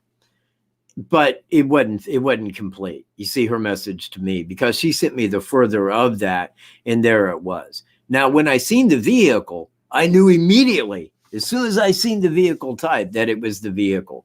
Because what I did, man, is, and this is going back some months ago, I sat down and I was going through older style white Broncos, boxy, you know, from 2012. And I got into the 90s when I started seeing big boxy looking ones. You see where I'm at? And was following it back from there, because if you go back before that time, they were all big and boxy. You see? So I knew it was at least an 80s to 90s model, you know, right in there. And I knew the type that I was looking at, year 4. But yeah, man, when I seen the car name, I was like, bam, there it is. And I was writing her back. I'm like, bingo, man, you nailed it, man. You got it, man. You totally nailed this shot. You see where I am? But at the same time, I'm like halfway through and the telephone rang. I'm all like, hello? Well, it was my friend that had just called a little while ago. Hey, dude, what are you doing? Man, why don't you just come down for a minute, man? I'm just sitting there hanging out. Whoa. All right, man. Okay. I'll just head down there. So I put my coat on, man, and I head down to it. But now, hang on. Yes. So I go down there, and I'm down there for about an hour and a half, man, come back home. Go back over, I sit down at my computer, and there's my email, because I hadn't finished emailing her yet. I had like 2 paragraphs thick in. But I could see back behind that she had sent me 2 more emails back behind that one. So I finished my email to her and sent it on. But then, you know, she got a hold of me right after that, because I'd already sent her the first one an hour and a half prior to that, you know, that vehicle wasn't there. But then I did get that, sent that on. So that's when we got into a conversation. You know, that's when I called her. And, you know, we was talking about that. And it was some really good information. It is information that nobody, no person that has any interest at all in looking into this crime should miss. 0 interest. Because, man, if you know anybody that has any interest in this crime, you want them to catch that Friday the 13th episode. Because there will be the video that premieres right before I go live, but just enough time for it to premiere so everybody can view it. And then I will go live at exactly 6 p.m. on Friday the 13th, which, just as a subtle little twist of irony, on Friday, December the 13th, I joined the Army in 1985, Friday, July the 13th. That's the day I swore in. Swear it to you. And it will be December, Friday the 13th. And you don't want to miss this, because this really unfolds the case into, yeah, man, he's got that guy, man. He's got him. It has been him. It really is him. We can't say he's got gray hair now. It's that going to be that in your face. Can't people in there freaking, man, he's got gray hair. You know, if I could reach Stu, if I could just straight into YouTube like that, man, I'd have charges pressed so damn fast. Damn, they'd be on top of me in a minute. It'd be like mass strangulation. They'd hit me with life without parole.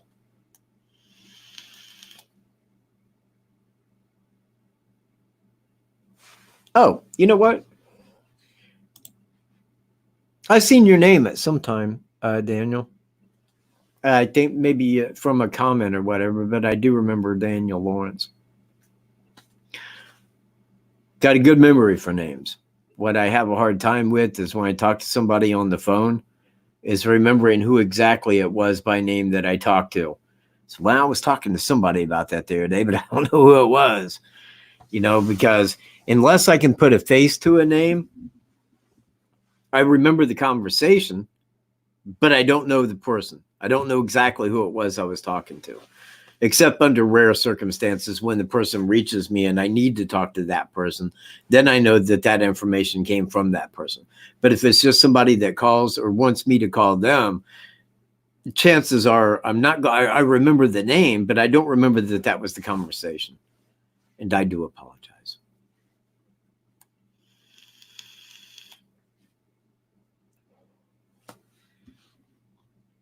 Okay, there is a severe lack of questions, which means I should have rambled further.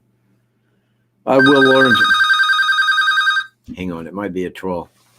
They make a habit of this, Hello? Hello?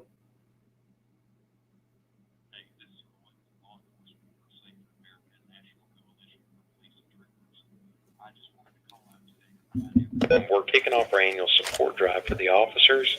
In 2018, there was a 12% increase of police officers shot and killed in the line of duty.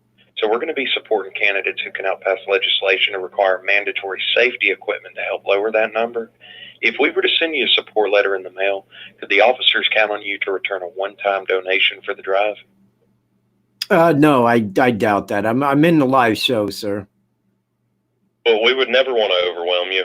We do have our minimum donation that goes out for just $15. It doesn't sound like a lot, but it sure would go a long way to help the officers. Can they count on you for just that? And I'll get your sponsor envelope right out there to you. No, sir. I'm actually in a live show right now. I want to let you know this call's been paid for by the law enforcement for a safer America. At 855-900. Oh, jeez. It's hard to say no to the police. It really is. I wanted to send $15. I did. But how do I know it goes to the officers? And, don't they get paid enough? State police. Don't state police get paid enough? I believe they do. I believe that they get paid adequately. I've known state police. They get paid well.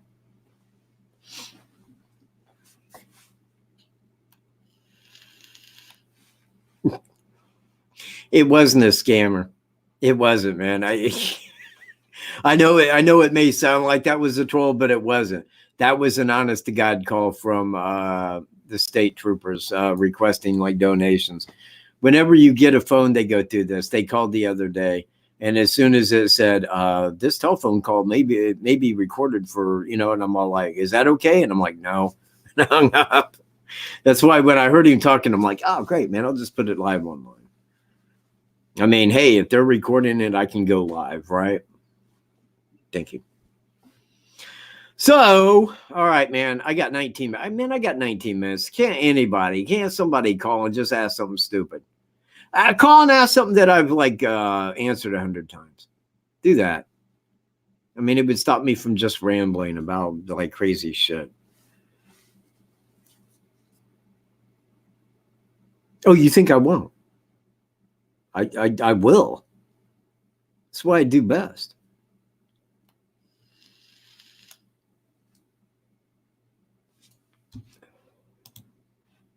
My advice would honestly be donuts with a side of coffee. They like Dunkin' Donut coffee, by the way.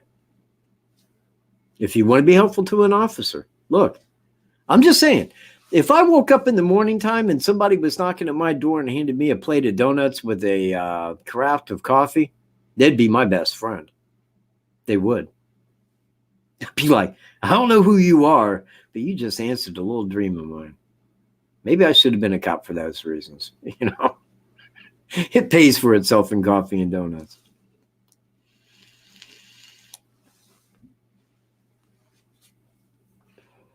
Yeah, you know what? I was too, Daniel.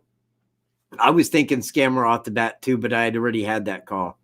I had that call the other day, and that's how I knew that it wasn't. I knew that was a real live call. Somebody just happened to call. Look, man, if somebody's going to call, it's going to be during the show. It is. I'm surprised my brother or somebody hadn't called. Like, hey, dude, what are you doing? Live show. It's freaking Tuesday, bro. that kind of shit.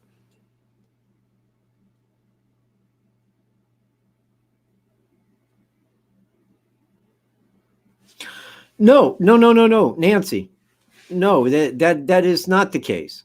And I can tell you why. I can tell you why that isn't the case. It's the oh God. The Fraternal Order of Police. You see where I'm at? When you send them that donation money, they send you that card. It's all a part of that. That's your donation. Well, can we count on you for this much? You'll get tickets to the, that's how they do it. That's exactly how they do it. That was not a scam. I'll lay money to it, man. Look, I did this before. I did it when I lived at the lake. They called me the same way. And I told them, I'm like, yeah, man, sure enough. No, man, put me down. Yeah, man, I absolutely will donate that much, right? Because they send you a letter where you put the check or whatever into it and send it back to them. Well, they tell you what package they're going to give you with how much that you say you're going to donate. Well, they send you that like Fraternal Order of Police card or shit like that. It's just part of the thing of them getting money. No different than a church. It's identical to a church. You pay your tithes. Hey, there's homeless people out there. Well, there wouldn't be if people quit taking all this damn money. Man, maybe people would have money to go help. You hand it off to the people to go help, but who's being fucking helped? There's still starving homeless people. Then I question, well, why are they starving? Why don't they just go in and get food stamps like everybody else? It's all one big sideshow, people.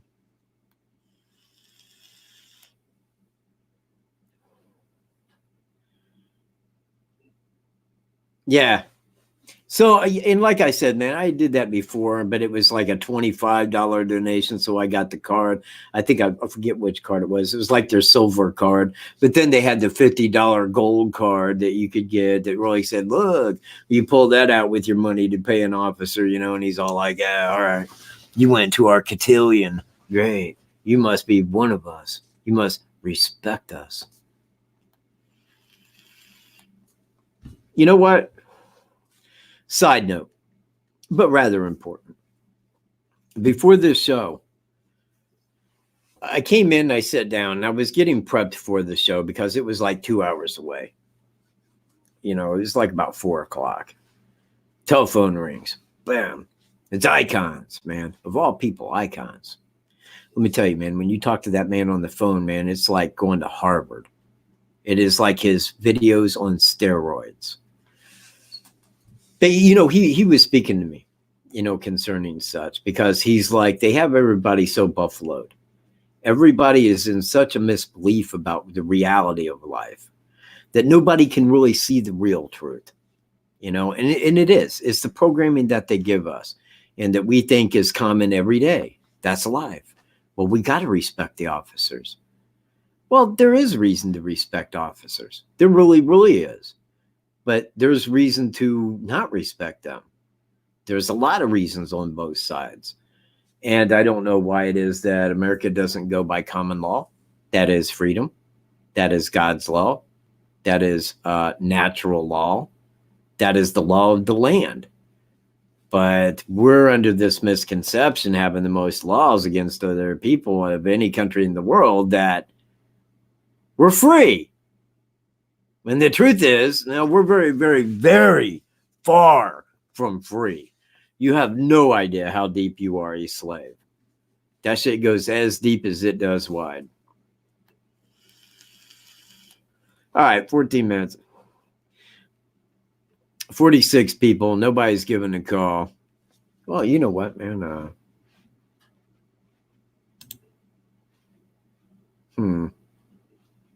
Yeah, I really don't even have a good photo on here. I really don't. Something to kill time, I guess. But you know what? Actually, this week and likely Thursday, probably Thursday, I'm going to get out there to the Monon High Bridge Trail. I'm going to walk the whole path. I'm going to start right where the suspect did, right there at the abandoned CPS building. get out, and walk the entire path, the entire pathway from there up to Freedom Bridge, all the way down to Monon High Bridge, cross the bridge, go down, go around, walk the creek to the scene, stop, go around the scene, and then make my way back to the 501 and then back out to the vehicle. Now, what that would do would give me a general walking time of every distance. A general walk time from every distance to here, to there, to here, to there. And then that way you can calculate that in with the times that are known by Cheyenne, by Flannel Shirt Guy, by the lady walking her dog, by, you know, by everything that occurred, you can put it into a stance of the time scale of the timestamp on it. Now, that's a video that I wanted to put into the final stance video because that's pertinent. Because look, man, when you know the exact walking times, now you can calculate missing times from here to there. Okay. And when you have a general time of like, well, how much time is lost? Well, like, let's say I walk straight to there. What time would it be? Okay. Well, then that gives you a rough estimate of how long the crime occurred. You see where I'm at? Because then you can do your calculations. That's the equation calculation I was talking about. Once you know every little piece, you can put it together. Now, it's no longer a puzzle as to what went down once you know all the pieces and how they fit and how they play, once you have that timestamp of everything. But then that gives you the equation because there's only one human in this world who fits that equation, who was there that day, who had opportunity, who was at that point at that time. It wasn't everybody. It was one person. But that equation equals that person into a timestamp because only that one person can fit all of those things. Now, many people could, but those people weren't there. You see where I'm at? So you got to have that right equation to create that right person of interest.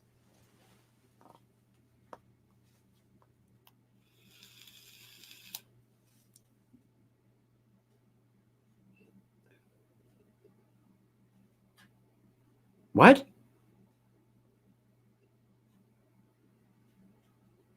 What are you talking about?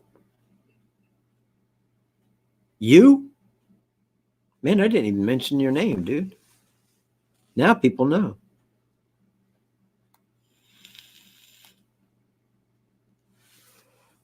Yes, in fact, I do. And I do cover that every single time. But guess what? I got 10 minutes to kill.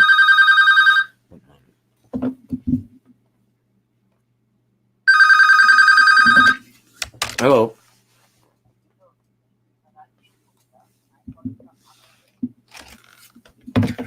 Yeah, exactly. Hello. I'm killing the phone. I'm just killing the phone. That was Jason Kelly that had called the last 2 weeks. So anyway, do I have a thought on the second sketch? Yes, I do. It was part of the Delphi briefing. The entire Delphi briefing was this: to end the investigation. That's why they named it. They named it. Whenever something is named, it comes from the government. Know that. Operation Twist. I mean, you know what I mean? Everything's got like this operation, some name attached. Well, the briefing was a new direction. Could somebody, anybody, anyone explain to me the new direction? What new direction? He even referred to the suspect with, "You never thought we would use a new direction." Well, nobody did because nobody knows what the hell the new direction is. I mean, basically, you gave one word, guys, that was it. The video that the FBI knew nobody could tell who it was from, easy enough. Then you followed that up with a generic sketch without a hat on. Neither person that was at Monon High Bridge Trail that seen the suspect seen him without a hat on. Nobody. They have no idea what the top of his head looks like. But I can tell you this, it ain't no young dude, ain't no dude 18 to 40, ain't nobody that ever lived, worked, or did anything else around Carroll County. I can tell you that right now. I already know who did it. I know who did it so hard I'd lay my left arm against it, man. You know somebody that's got $100,000? You know somebody that's a high roller?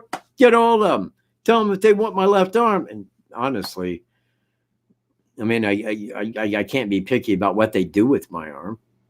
I mean, you know, once it would be given to them, I mean, if they wanted to do nasty shit to them, I mean, who am I to say? I mean, it's no longer my arm. You see where I'm at? But against $100,000, I would gladly lay my left arm. That says he is the suspect and will have charges filed in Delphi and Evansdale. My left arm against $100,000. Man, you know, I need to reach people in Vegas because I know there's some drunken asshole out there right now that has $100,000 in his pocket that says, dude, I'll take that bet. There you go.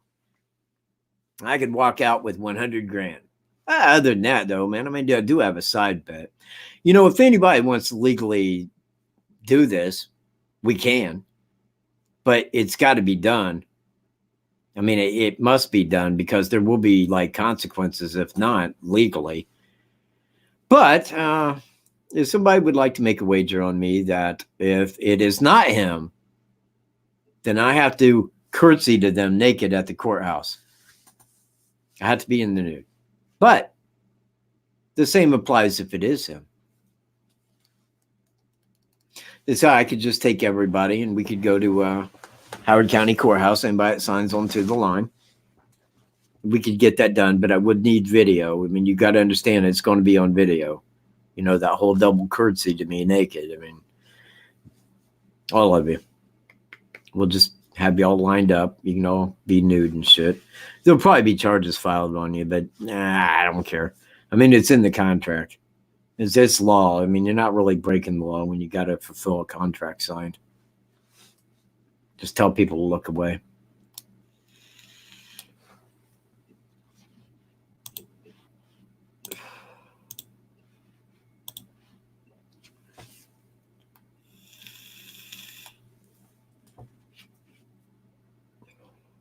And I thought you knew that.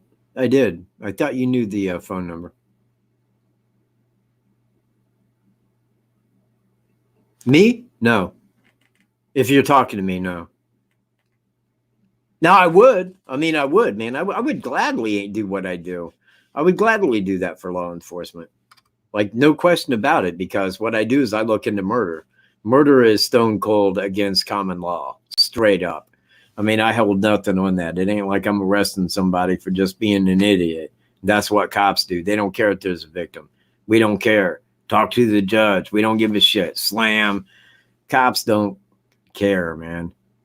So that's my issue with the police. Oh, yeah, sorry.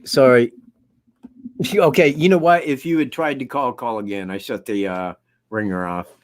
I got tired of Jason Kelly calling. Jason Kelly, the Cunningham. He goes by many voices. And I'd like to believe that deep down he's wearing a disguise when he calls. You know, he wants to sound different than he is. But I've talked to him before. He is what I say, you know. I don't lie. I'd never lie to you. I'd never ever lie to you.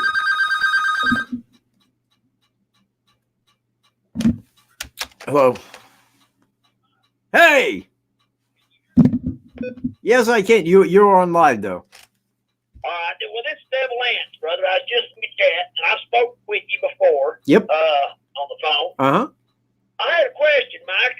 You on your walkthrough video, I saw where you showed the deer cam, or not the deer cam, the tree stand. Yeah. And do you think it was possible that I think it's the Logan guy? Ain't that the guy that owns the property? It's adjacent. Yes, that's beside that one. The Mirrors own that property. Do you think that maybe him or someone else had trail cams out there? No. And if possible, No. God rated him thinking he was sitting on top of that, you know, those trail cams, that evidence? No, because I think that would have been mentioned right off. I mean, if the guy had taken trail cams. You see where I'm at? Yeah. But Well, there was you know, a go it ahead. went through my mind, and that's the reason I thought I'd ask. Yeah, there was a lot of theory for a while about the suspect using that deer stand, to watch for people coming down that way. But it's just that, like, when you're at that trail cam, you really can't see the 501 trail. And I mean, like, when I was up there, it was in the winter, and, where you could see that. Now, you could see a small little piece of the bridge through the left side, like back over across the creek right there, but you really couldn't see the 501 trail or anybody walking on it.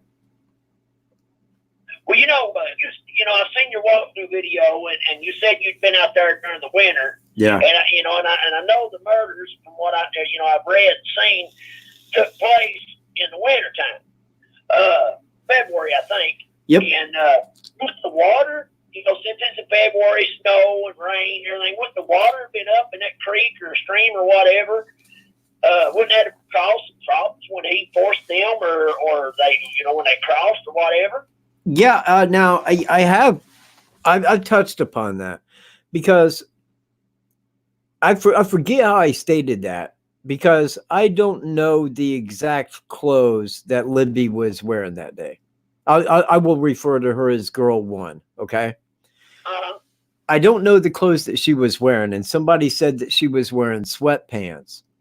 Well, it kind of occurs to me that, like, say I'm a young girl and I got some guy that's coming, man, and I think he's going to do something bad. All right. So I put my phone on video record.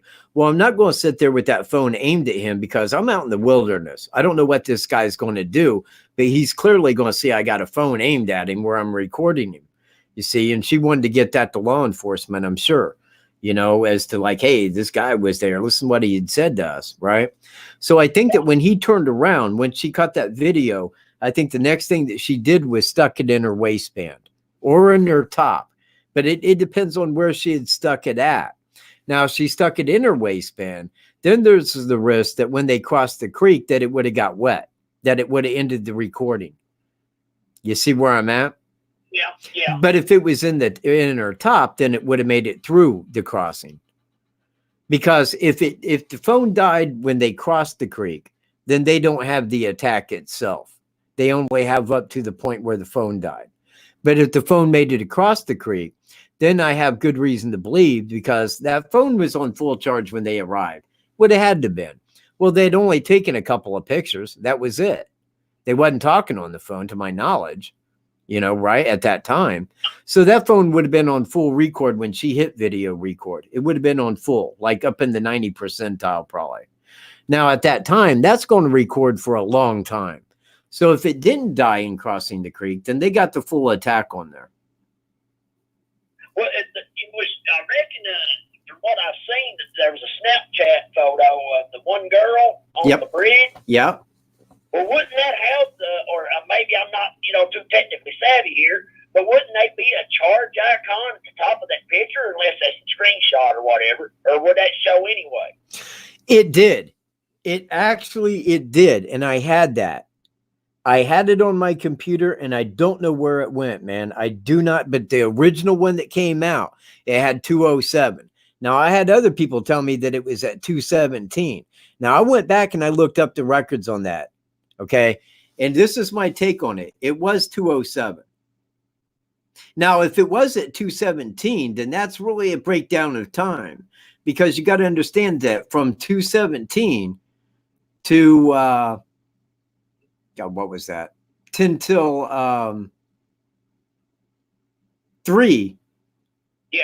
You see where I'm at? But he would have had to come from the north side of that bridge, cross that bridge. That's okay. If he's not familiar with it, give him about like 8 minutes to cross. Okay, he gets to that far side and abducts him. Now he's got to take him down both hills, down to that car path, to take him down, to then cross the creek. But then after committing the crime, however long the crime would have took, he's got to get back up there and walk all the way back out to the 501 trail and be seen. All of that within 30 minutes. Yeah. I mean, you see where I'm at? It's one of those things. And I think that that's where the 207 plays in. Now, I ask about the timestamp on him. Okay, when was that video taken? They wouldn't give me that. They were not coming off of that. They didn't want me to know when that was. So But you know, that tells me something important. You know, that brings up an interesting question, Mike. Got two questions here, real quick, and I'll get to the main one.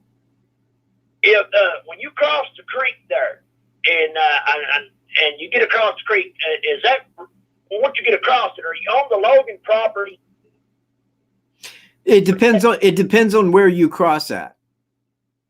Well, so if he committed those murders or wherever, you know, or positioned them wherever on the Logan property, he must not have been familiar with that property, because if he because you know, from what I saw your walkthrough, he could have walked right back out, you know, through that across that property and been wherever he needed to go. Instead, he chose to walk back out because he was seen. So wouldn't that make sense that he didn't know the area all that well? Well, yeah, but see, here's the thing. I mean, here's my take on that point. From where the crime scene occurred at, well, he really only had the one way out. Now, I could say two. He could have walked back out to County Road 300. He could have walked up that hill and back out to County Road 300, but he would have risked being spotted as to walking out on the County Road 300 and walking all the way back down, because that's about like 3/4 of a mile. Now, you say County Road 300, that's the road that runs beside of the Logan property? Yeah, exactly. That's where his car was parked, up there on right off of Highway 25. But if he had walked out to County Road 300 and walked, then anybody driving a car, any house that he passed, anybody and everybody could have seen him. You see where I'm at? For like 3/4 of a mile. But if he walked back to the 501 trail on the north side and then stuck to it heading back to his car, then he only had to worry about maybe anybody that was hiking. Well, not many people were out there hiking. So, I mean, I think he had far less to worry about by taking the trail back than to going out to the road and taking it back. But he had to take that north side back to his car. Yeah, but you know, when I was thinking of this, and I pulled it up, you know, online, the map of the area, it ran through my mind, all that traversing backwards and forward. You know, God, as many deer hunters as there is in the state of Indiana, they found to be some trail cams out there somewhere. Yeah, you know, it would seem like that. And I'm with you. But, I mean, you understand that the Mears own that property. Okay, like if you're looking at it on Google Maps, all right? Say as an example. Now, you lower down, man, right there on the railroad bridge where it crosses Deer Creek. Now, right up there on the north side of that, but to the right-hand side right here, that little slice that goes from the 501 over to where the cemetery is, that little chunk, that's the Mears owned that. Now, that's a little piece of property, and believe me, the Mears had a lot of money. You know, now they did have a deer stand up there, and I'm sure that they used that actually in times past for deer hunting. But in February, there isn't that many. I mean, you know, how many people got a deer cam up in February? The deers are like, you know, it's past season. You see what I mean? So I don't think that there was any out there. Now, I know there wasn't any on Ron Logan's because that was in his horse, where his horses go in that area. It was part of his. That answers one of my questions right there. But as soon as you go left, like if he was heading back to the 501, as soon as he cuts off of that, almost immediately he hits the Mears property, because he was right there on that lower corner of Ronald Logan's. Then he had to go back up, and then he hit the Mears property walking back to the 501. Well, the Mears only owned that chunk there, you know, up to the Deer Creek. So I think that in the property that they have, that wouldn't be the best area, you know, I mean, because you're going to get the rare deer that come through, but one side of you is a hiking trail, and the other one's a horse trail, a horse field. So you're not going to get that many deer right there. But Can that area be viewed from that graveyard? The what? Could any of the area, like down in that area where the girls were found, can that be viewed from the graveyard? I don't think that okay, if you're at the very back of the graveyard, you know, right there, and you're looking down to where it happened, you couldn't really see where it happened at because there's a lot of trees, and it's a big, huge hill that goes down like so. You know, you wouldn't really be able to see it from there, but you could probably see pieces of the creek from there.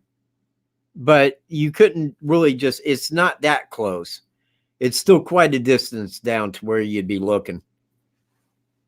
So basically, this guy, you know, either he was tremendously lucky to get out of there, or you know, I hate to use those words, or he pretty much done his homework on this, because anybody could have been up at that graveyard and heard those girls screaming. I mean, he made them. I don't know how he kept them quiet. That's the first thing that comes to my mind. If people up there walking, he's murdering these two children. One of them's bound to scream. Yeah. So I mean, it just blows my mind that, you know, that folks walking up there, you got the graveyard, and just no one heard anything, you know. So this guy either was methodical or extremely lucky, and pardon my use of that word. You know what? I say the same thing. It's because whenever you're talking about a crime like this, it's hard to pick the words that you would just normally say, like, you know, he got lucky. Well, I mean, you know, that is the way that, you know, a person would say that, you know, that, you know, it was a crime of convenience. He got lucky that happened, but we know to the other side that that wasn't luck. You know what I mean? And I do know exactly what it is that you're saying, you know, but he was very brazen in what he did. Most of his crimes were like midday. He just went right out and did it, just right in front of people. You know, and it's that in a way maybe that made him so hard to catch, because you're looking for somebody suspicious. You're not looking for that guy. You're not looking for the good guy. You're not looking for that guy with the friendly smile that's middle-aged, you know, that's just acting like everybody else. You're looking for a very sneaky man, you know, looking around, you know, over your shoulder, see who's watching. You know, that's who people are on the lookout for. You know, with that being said, and you know, the TV, you know, where you know, put him as your main suspect, you know, and I think the cops have him. In my honest opinion, I think it's something is on that phone that shows him, and they just can't come out like, you know, me and you spoke before. They just can't come out and name him or go out and talk to him without screwing up the case. Yeah. So it's going to come out. I think they've got him on that phone. I honestly, they have a picture, video, audio, something on that phone. They've got him nailed to the cross. And they got him so deep and so wide.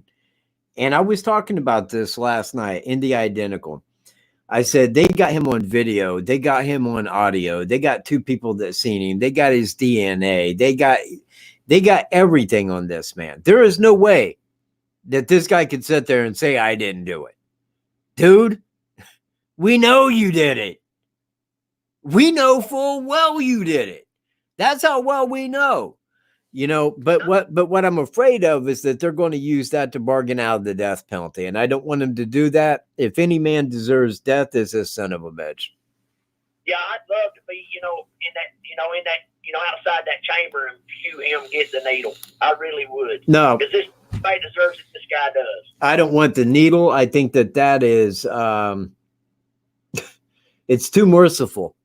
I'm not about the needle. I think if you're going to execute somebody, you do it by hanging them by the neck, or you pull that switch and let them get 1,000,000 volts one way to the other. But you let them know this shit's going to happen. You ain't going to be under. You're just not going to remember shit again. No, man. No, we're pulling that switch. You're going, you know, that voltage is going to fly through you, because this is what's owed, pal. We can't get those girls back. Those girls are never going home. You took them from a family. They'll never live their life. You think you're going to get out with the needle? Not over my fucking ass. Do they still have the chair in Indiana? You know what? I can't honestly say. I mean, they do, but I mean, I think that I don't even know that it's been barred from use. I think that every state that did it's like went the FLT method of, well, we're going to do it kind. That way he don't have to feel bad. What? I want that dude to feel that juice, man. I want them to crank it slowly up on him. I want him to go from a few thousand, you know, I want him to put that voltage up on him. I want him to shit his pants right there. Well, ain't it Wyoming? They still use firing squad. Yeah, they did in Utah. I'd love to see that happen. That's how they took out Gary Gilmore, the That's Executioner basic song. If anybody deserves it, it's him. I'll tell you. Because, it's like you said in one of your videos, the timeline fits, and, the thing that happened, he got the other two girls. I think was it over in Iowa? Yep. And then, I read up on the case, what he done to the lady down there and everything, and they caught him in Missouri. Yeah. And this guy is just a horrible creature. Yeah, you know what he is, and again, it's hard to relate that to a guy that everybody is so friendly and loving and caring, and it makes me think it's like, well, if it does go back, I mean, and let's say it goes back to 96, and hell, man, let's say that it goes back to 86 and to 96. Well, man, that's very long. Now, for somebody to be experiencing that early in their life, man, when they're in their early 20s, then that really does always relate back to something within their childhood. Something caused that. You see where I'm at? Because you can't look at a guy that's genetically friendly and then put this monstrous shit on him. There has to be a reason for that other side to be there. I mean, be it abuse, be it motherly projection of dominance, whatever it could be, but it's there. It's in his past. It's in his childhood. I'll lay money to it right now. Not a lot of money, but I'll lay some money to it. Yeah, there's probably a trail of bodies behind him, man. It's uncounted. If I look at Jamie Schmidt, Evansdale, Delphi, Lennon, and Susan Collins, if I'm putting all of those into the mix, I'm going to say that there's many more, that there's there's at least a few more that we're totally in the unknown of. Well, you can look at his eyes, the video, when he's in court, in the pictures. The lights are on, nobody's home. Yeah. There's a man behind in that soul. And I just love to hear him scream, when he's laying on that gurney or in that chair, plead. Just goddamn revenge for what he's done. I'm with you, but it is one of those things, and it really, really is, man. And it strikes at the human heart because as much as I want that, as much as everybody would want that, totally dependent on whoever did it. It doesn't even have to be my suspect, whoever did it. Most people would want that. Most people would want to be there and see that. I mean, very much in the way of old school public executions. But the simple thing is that no matter what was done to him, it still never arrives back at justice being served. You can never get back what was taken. And that's the low down ugly truth of it, man. It wouldn't matter if you spent a lifetime torturing him, it could still never bring back what he took. And that's just, it's an ugly thing that you got to look at, man. Those girls they're gone. Yeah. That's it. They'll never live their life. They'll never go home. They'll never be with their friends, their family. I mean, it was taken, there's no justice that can serve that. Yeah, that's two different paths that would have been taken in this world, it was taken in this world. And not to mention the other lives that he's taken and more than likely probably is taking if we don't know about. Yeah. That could have been presidents, governors, doctors, lawyers. We just don't know. Yeah. And it's sad once you sit down and you think about it. And God, I just don't understand how anyone could do it. It does not add up, how anybody could take a child's life. Yeah, I agree. I really do. And there are things that I've done, and I'm sure that every human can say that if they could go back, they would certainly change those because, it's like when you do it and you're in the knowing that this is wrong, you got to live with that. The normal person, your conscience has to deal with what you've done. You see where I'm at? And it always will. Your conscience will always be there. And one day, like as you get older, myself. I mean, everybody's went back to somebody that, when you was young, for whatever reason, it's kids being kids, honestly. You might pick on the kid. You might say things to him. You might say very hurtful things to him, knowing that that's going to hurt him. But you do it because there's that attention that you get, that everybody else does. Everybody says this. Everybody does that. Everybody's got, and we live with that, after the fact. Well, I've went back and I'm like, man, dude, you know what, man? It was really shitty. It really was. I mean, that was a stupid thing for me to do, have ever said or done, man. And I sincerely apologize, man. I hope that you'll forgive me for that, because I was just being a dumbass, same as everybody was a dumbass back then. You know where I'm at? But Yeah. the point that you bring up is, how could any human go do that to an innocent child? I mean that isn't it. That isn't within the sphere of humanity. That's not how people think. There is nothing that I could see that could bring that out in a person. But in some very rare people, it's there. It's there for some reason. Normally going back to their childhood, but not in every case. It's there. Be it genetic or their environment of their youth. There's something that draws that out in them. And that's it's like demonic, that somebody would get any kind of enjoyment from that. Well, Mike, when the cops got him in Missouri, do you know, have they released while he had with him in his possession when they got him, like the jacket? No. Oh, yeah, that they did. Okay, so they have released that he had certain things, that the common, layperson can relate and say, hey, this ties him to, Delphi. Well, he was dressed like Bridge Guy. I mean, like when you look at Bridge Guy, that's the clothes he had on. Okay. When he committed the Catholic supply store. Now, here's my thought on that, because they knew what he was dressed like, okay, when they arrested him, because that was the clothes he had on. Well, I think that when they fingerprinted him, that those fingerprints came back as the unknowns from Delphi. That's what triggered it. Okay, let's look into this Delphi case and give them a call. Tell them we might have their guy. Well, what they told him was, this is what hit the papers. He was dressed like Bridge Guy when he committed first-degree murder and sexual assault. 2, he looks like your sketch, man. He looks just like your sketch. 3, this man had never committed a crime. He'd never been caught committing a crime. He had no DNA or fingerprints in the database. Oh, here's his picture, by the way. You might want to show that to the people that seen him. And then, it goes forward from there. So, yeah, I think that when I tell people that he was dressed like Bridge Guy, so a person can dress how they want to. Okay, he looks like the sketch. So he'd never committed it. So people don't want to believe what it is I'm telling them. Now, if I bring out the odds, man, they're like, what are the odds of a person becoming a serial rapist that kills people? Man, the odds of that are like better than 1 in 3 million to 1.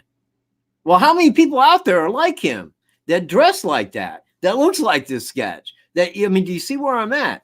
That had never committed a crime, never been arrested, that had no debate. The odds get very slim, and that's just touching the top of the cake. That ain't even going through everything that I got. It's like everything that I got, man, is a secure case against them. Secure as shit. So the second sketch, more likely, is a red herring.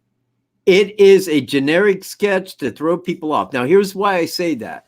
Because if you give information, which is what they did in this new direction, they gave out information that we now feel that this person lived, or had lived in Delphi, or worked in the Delphi community.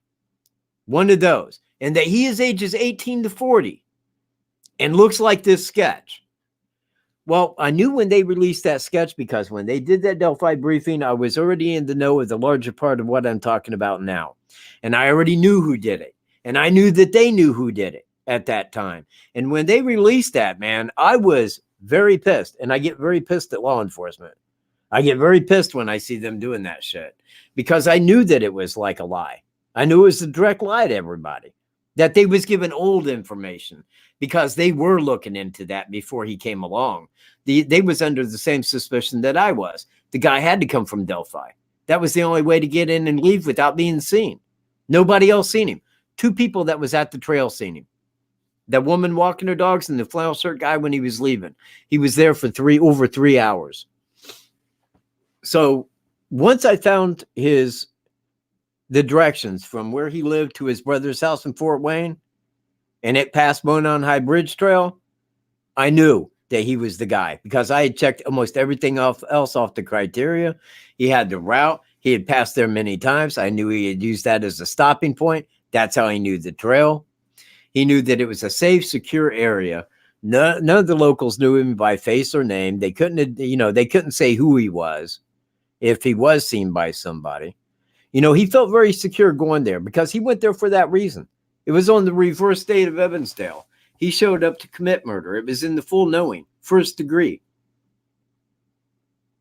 Well, I guess we won't know anything, on it until, he goes to trial. Yeah. And all that with in Missouri. And then that's when Indiana do their thing. Well, Yeah. Yeah, but see, we don't know that that's going to happen because Evansdale was committed before that. And you know what? If you go back before that, the lady that was killed in Lennon, Michigan, goes back before that. When he was in the Navy or what? Yeah. So, I mean, it opens a lot of doors to differing states and who's first in line.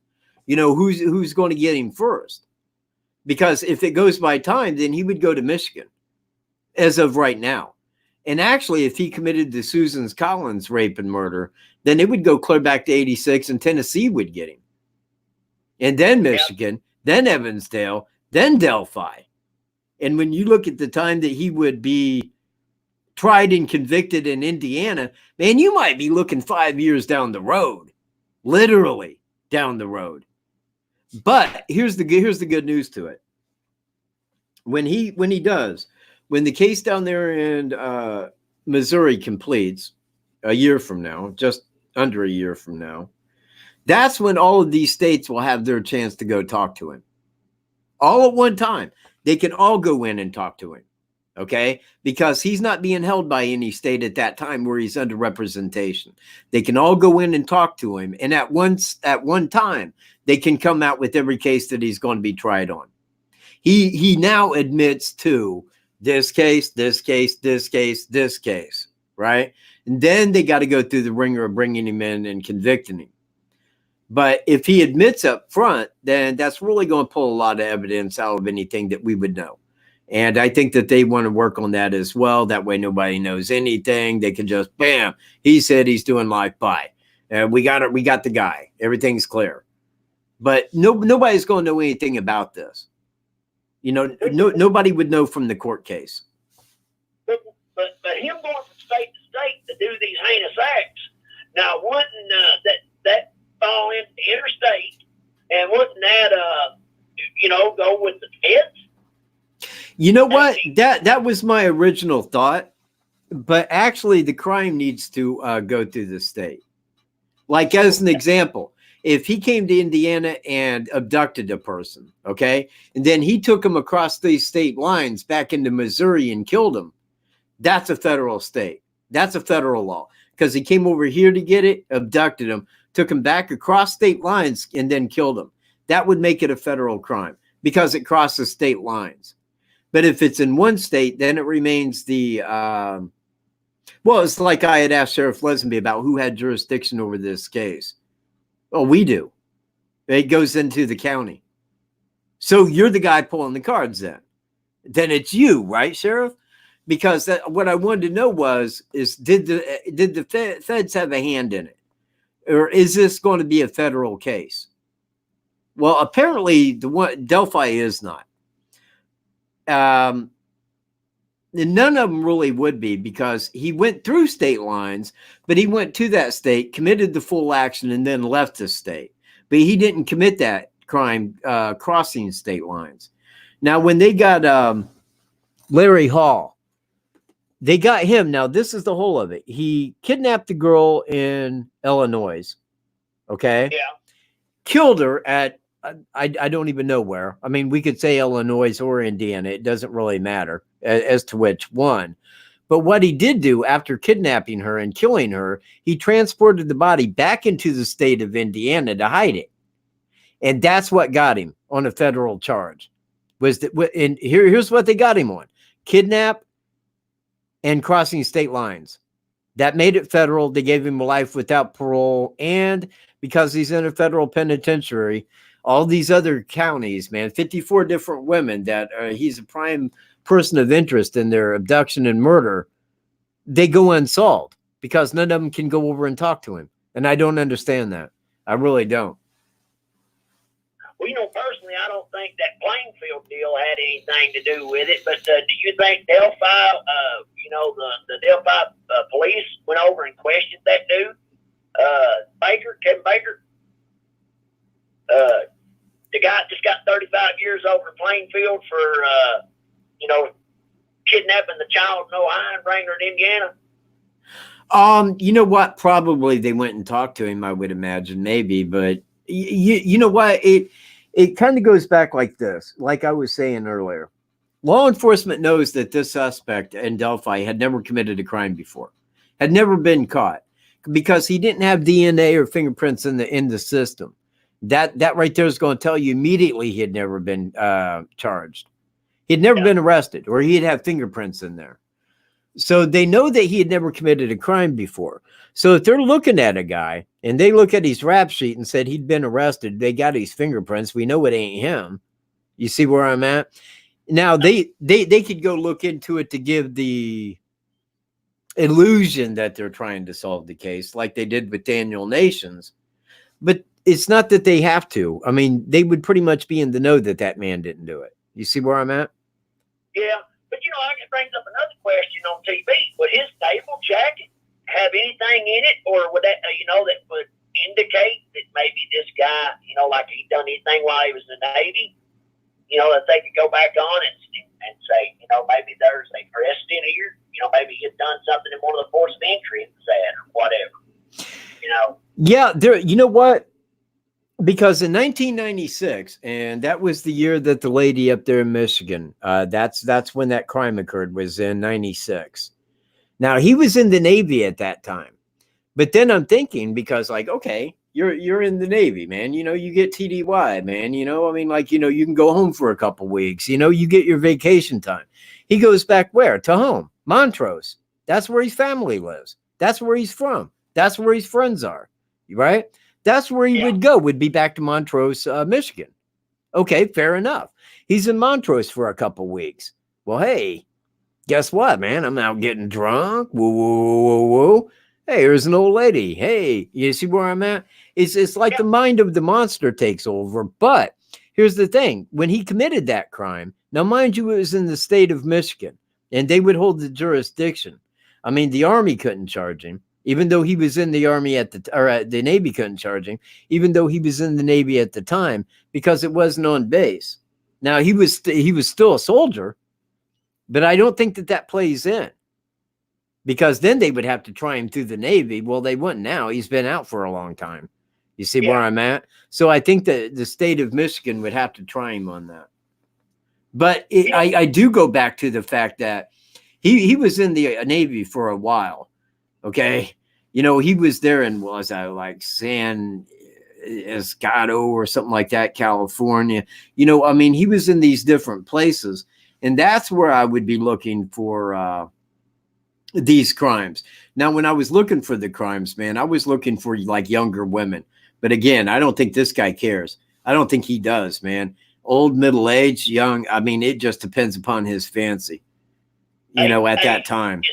Just did not have a preference. I don't think he did, but I think it relates to every case. When I look at every case I can connect him to like that, it's a wide variety, man, from 9 to 88. My God. I mean, geez. Yeah, he's a damn fruit loop. Yeah, he's out of his mind, man, but it seems so weird that the people around him never picked that up, man. They never looked at him and figured that out. They had him all taken as a very kind, loving man. The thing is, the feds, I was reading where they were on the scene there in Delphi. And, and I'm just thinking outside the box here. How do we know they didn't know this monster was out there already? And they, just were trying to put things together. You know what I'm saying? Well, hang on. Yeah, because I can answer that for you. The FBI was there on the first day. Okay. Now they was abducted on the afternoon of the 13th. All right.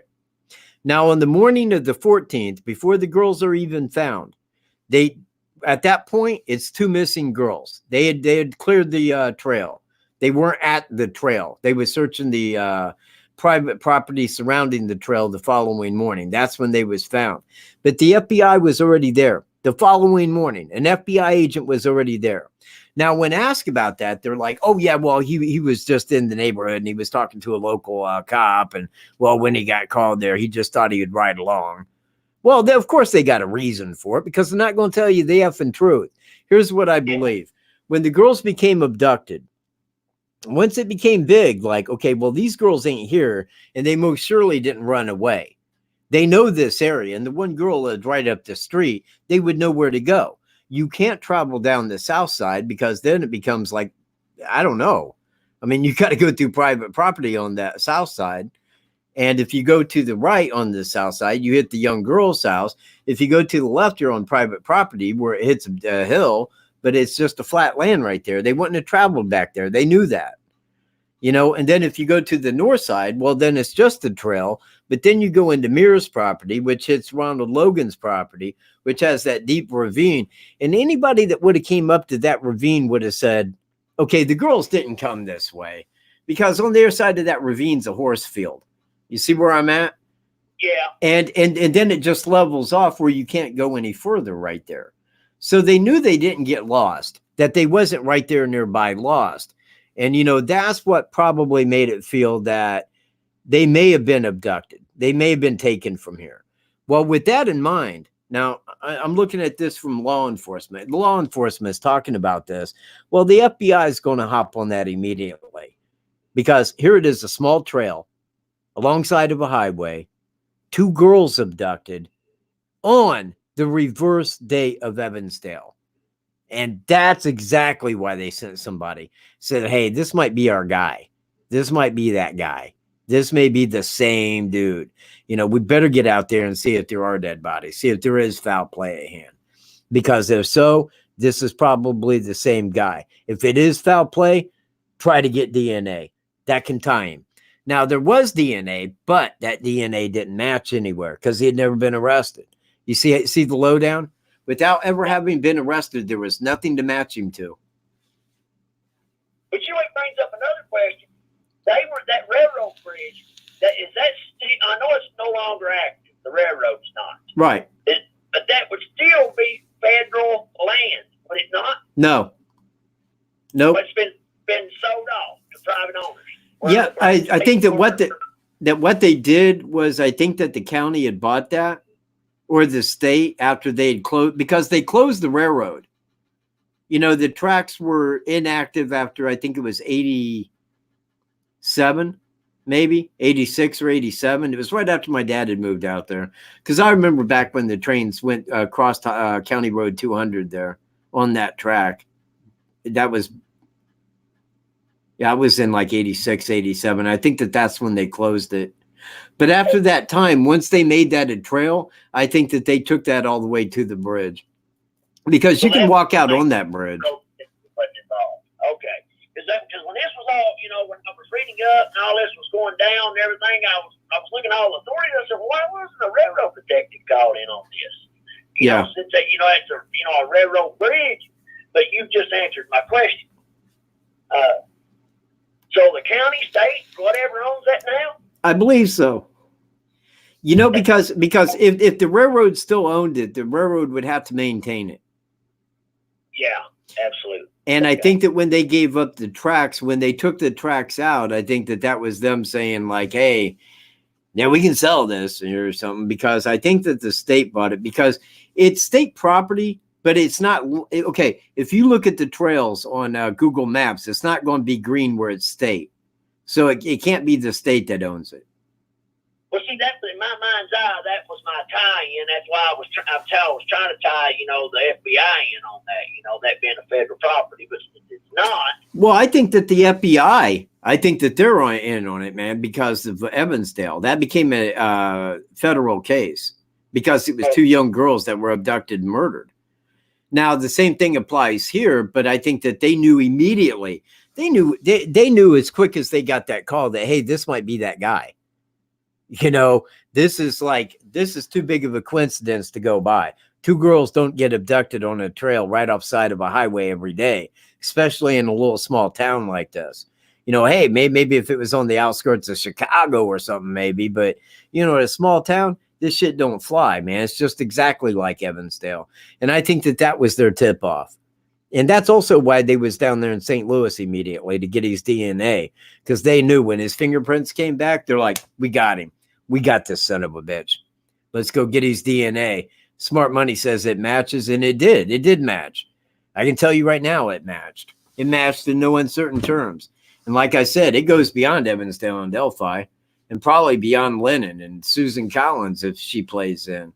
I think it goes well beyond that. I think that was just the beginning.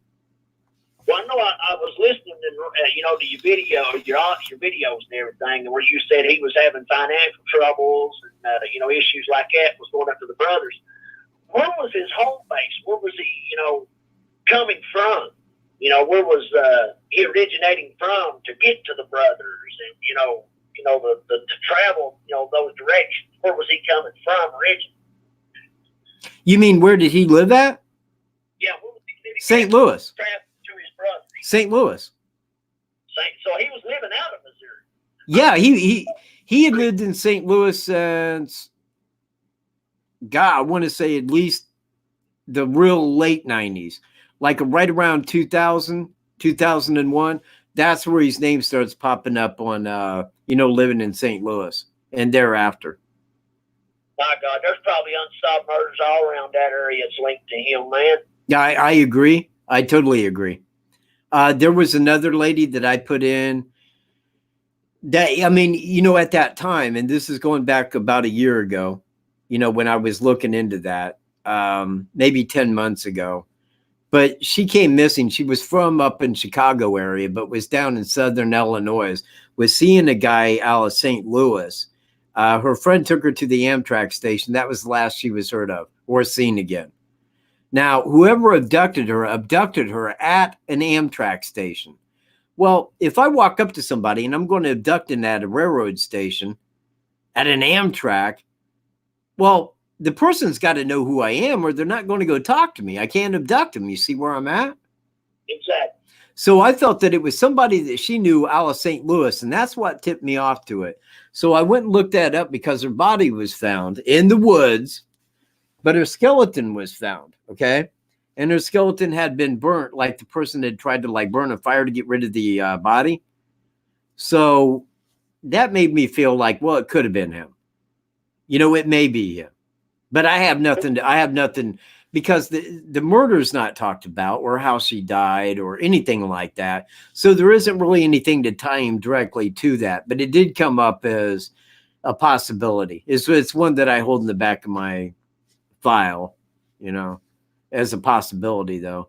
But I think given his MO, I think now, man, I'm better equipped to look back at crimes and maybe find better determining factors as to if he played in or not. Well, you brought up here a while back, as I think it's in your previous video that you was wanting us to give you suggestions. Yeah. For new crimes or whatever for you to do videos on. And I sent you a suggestion. I don't know if you're familiar with this, but they done a series on it on Discovery. Eugene Desfontaine down in Louisiana. That murder. They never was able to find out who killed her. And I said, Kat, Mike could do some great videos on this. Well, to think the directions you could go on. You and I think that there was probably about 6 other people. You know what? If you're out there and, I realize that I'm pushing like 3 hours in, but I do want to put my That is my email address. Now, if you have a crime, if you're out there and you have a crime, an unsolved murder that has facts to it, things that I can look into, like time-wise, when it happened, how it occurred, what was the motivation that the body was found? How did the person die? You give me that, I can work with that. I can work with those. Now, I was looking into the Burger Chef killings that was in Speedway, Indiana. 4 people were abducted. All of them were killed, and all of them were found. I looked into, I think your name is Ann Hamier. Ann Hamier. Are you there? Okay. And I was looking into that and where she was abducted and where her body was found. And they were both right along the same stretch of State Road 37 between Indianapolis and Martinsville. And I thought, man, that's very close. It's like this guy's using the same dumping ground. You see where I'm at? And it made me wonder, like, was it the same people? Was it more than one person that picked up Ann? Because I find it hard to believe that one person went in and abducted 4 people out of Burger Chef. No way. No way. You'd have to get them in a car and keep them under control. You couldn't do that with 4 people single-handedly. Well, I'm not, I was a little bit, I'm a little older now, but I remember when I was younger that there seemed to be some news or something about a killer that was running out of Ohio on the interstate. They call him the interstate killer. Yeah. Did they ever catch that guy? I think that I believe, because I think that there was 2. There was the interstate sniper, and then there was the interstate murderer. And it's just like the highway, it's like the I-70 killer. Well, there was the I-70 killer, and then there was another guy that, and it because that they was remarkably alike, in at least in where that they was committing the crimes, but they could tell by the way the crime was done that they were 2 separate individuals. You see where I'm at? And I think that in one of them, they did arrest somebody and got him on it. And that may have been the sniper, but in the older one, the murderer is on it. I think that still does remain unsolved. They was thinking it was a trucker or something like that, wasn't it? Well, you know what? Anytime that you got especially like the I-70 killings, because it went through states. It wasn't like one state. It was through multiple states over time. And I know in that one, they felt that it could have been a trucker. It was somebody that traveled I-70. Yeah, that guy's probably dead. Yeah, he probably is, because that's going back, man. That's going back. It was a little feller when that was going on. But yeah, Mike, I've enjoyed talking to you, brother. Hey, you too. I'll let you get back to your video there and talking to the other folks. Well, I need to sign off. I'm kind of well over my time. I was going to cut it short at 8, but hey, I'm very happy you called. It gave me somebody to talk with. Well, brother, you have a good one, and I'll stay in touch, man. All right, man. You have a good evening. Bye. You too, brother. Bye-bye. All right, everybody. That is going to wrap it up for me on this Tuesday. Now, remember that on Friday the 13th, I will have a video premiering right before I go live. And I'm going live on Friday the 13th. Hello? Hello? Yeah. No. Who is this? Who is this? What about him?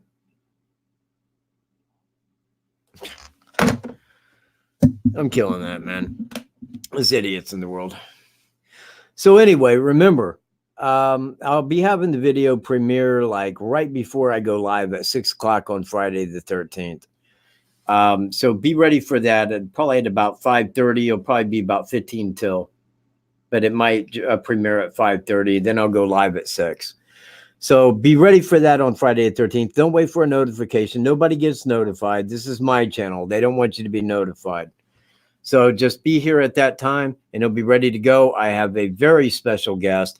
We got some very important things to discuss. And if your eyes weren't open to this beforehand, they will be after that, because I have this guy balls to the wall. I have him hook, line, and sinker. Okay. It is the guy that I say it is. And it always has been the guy that I said it was. Or I would never have came out and said publicly 100% it's this guy. Because if I say that, know it. It's in the bag. All right. I'll catch you in my next video next Tuesday, if not beforehand. And I will catch you then, man. Peace, everybody.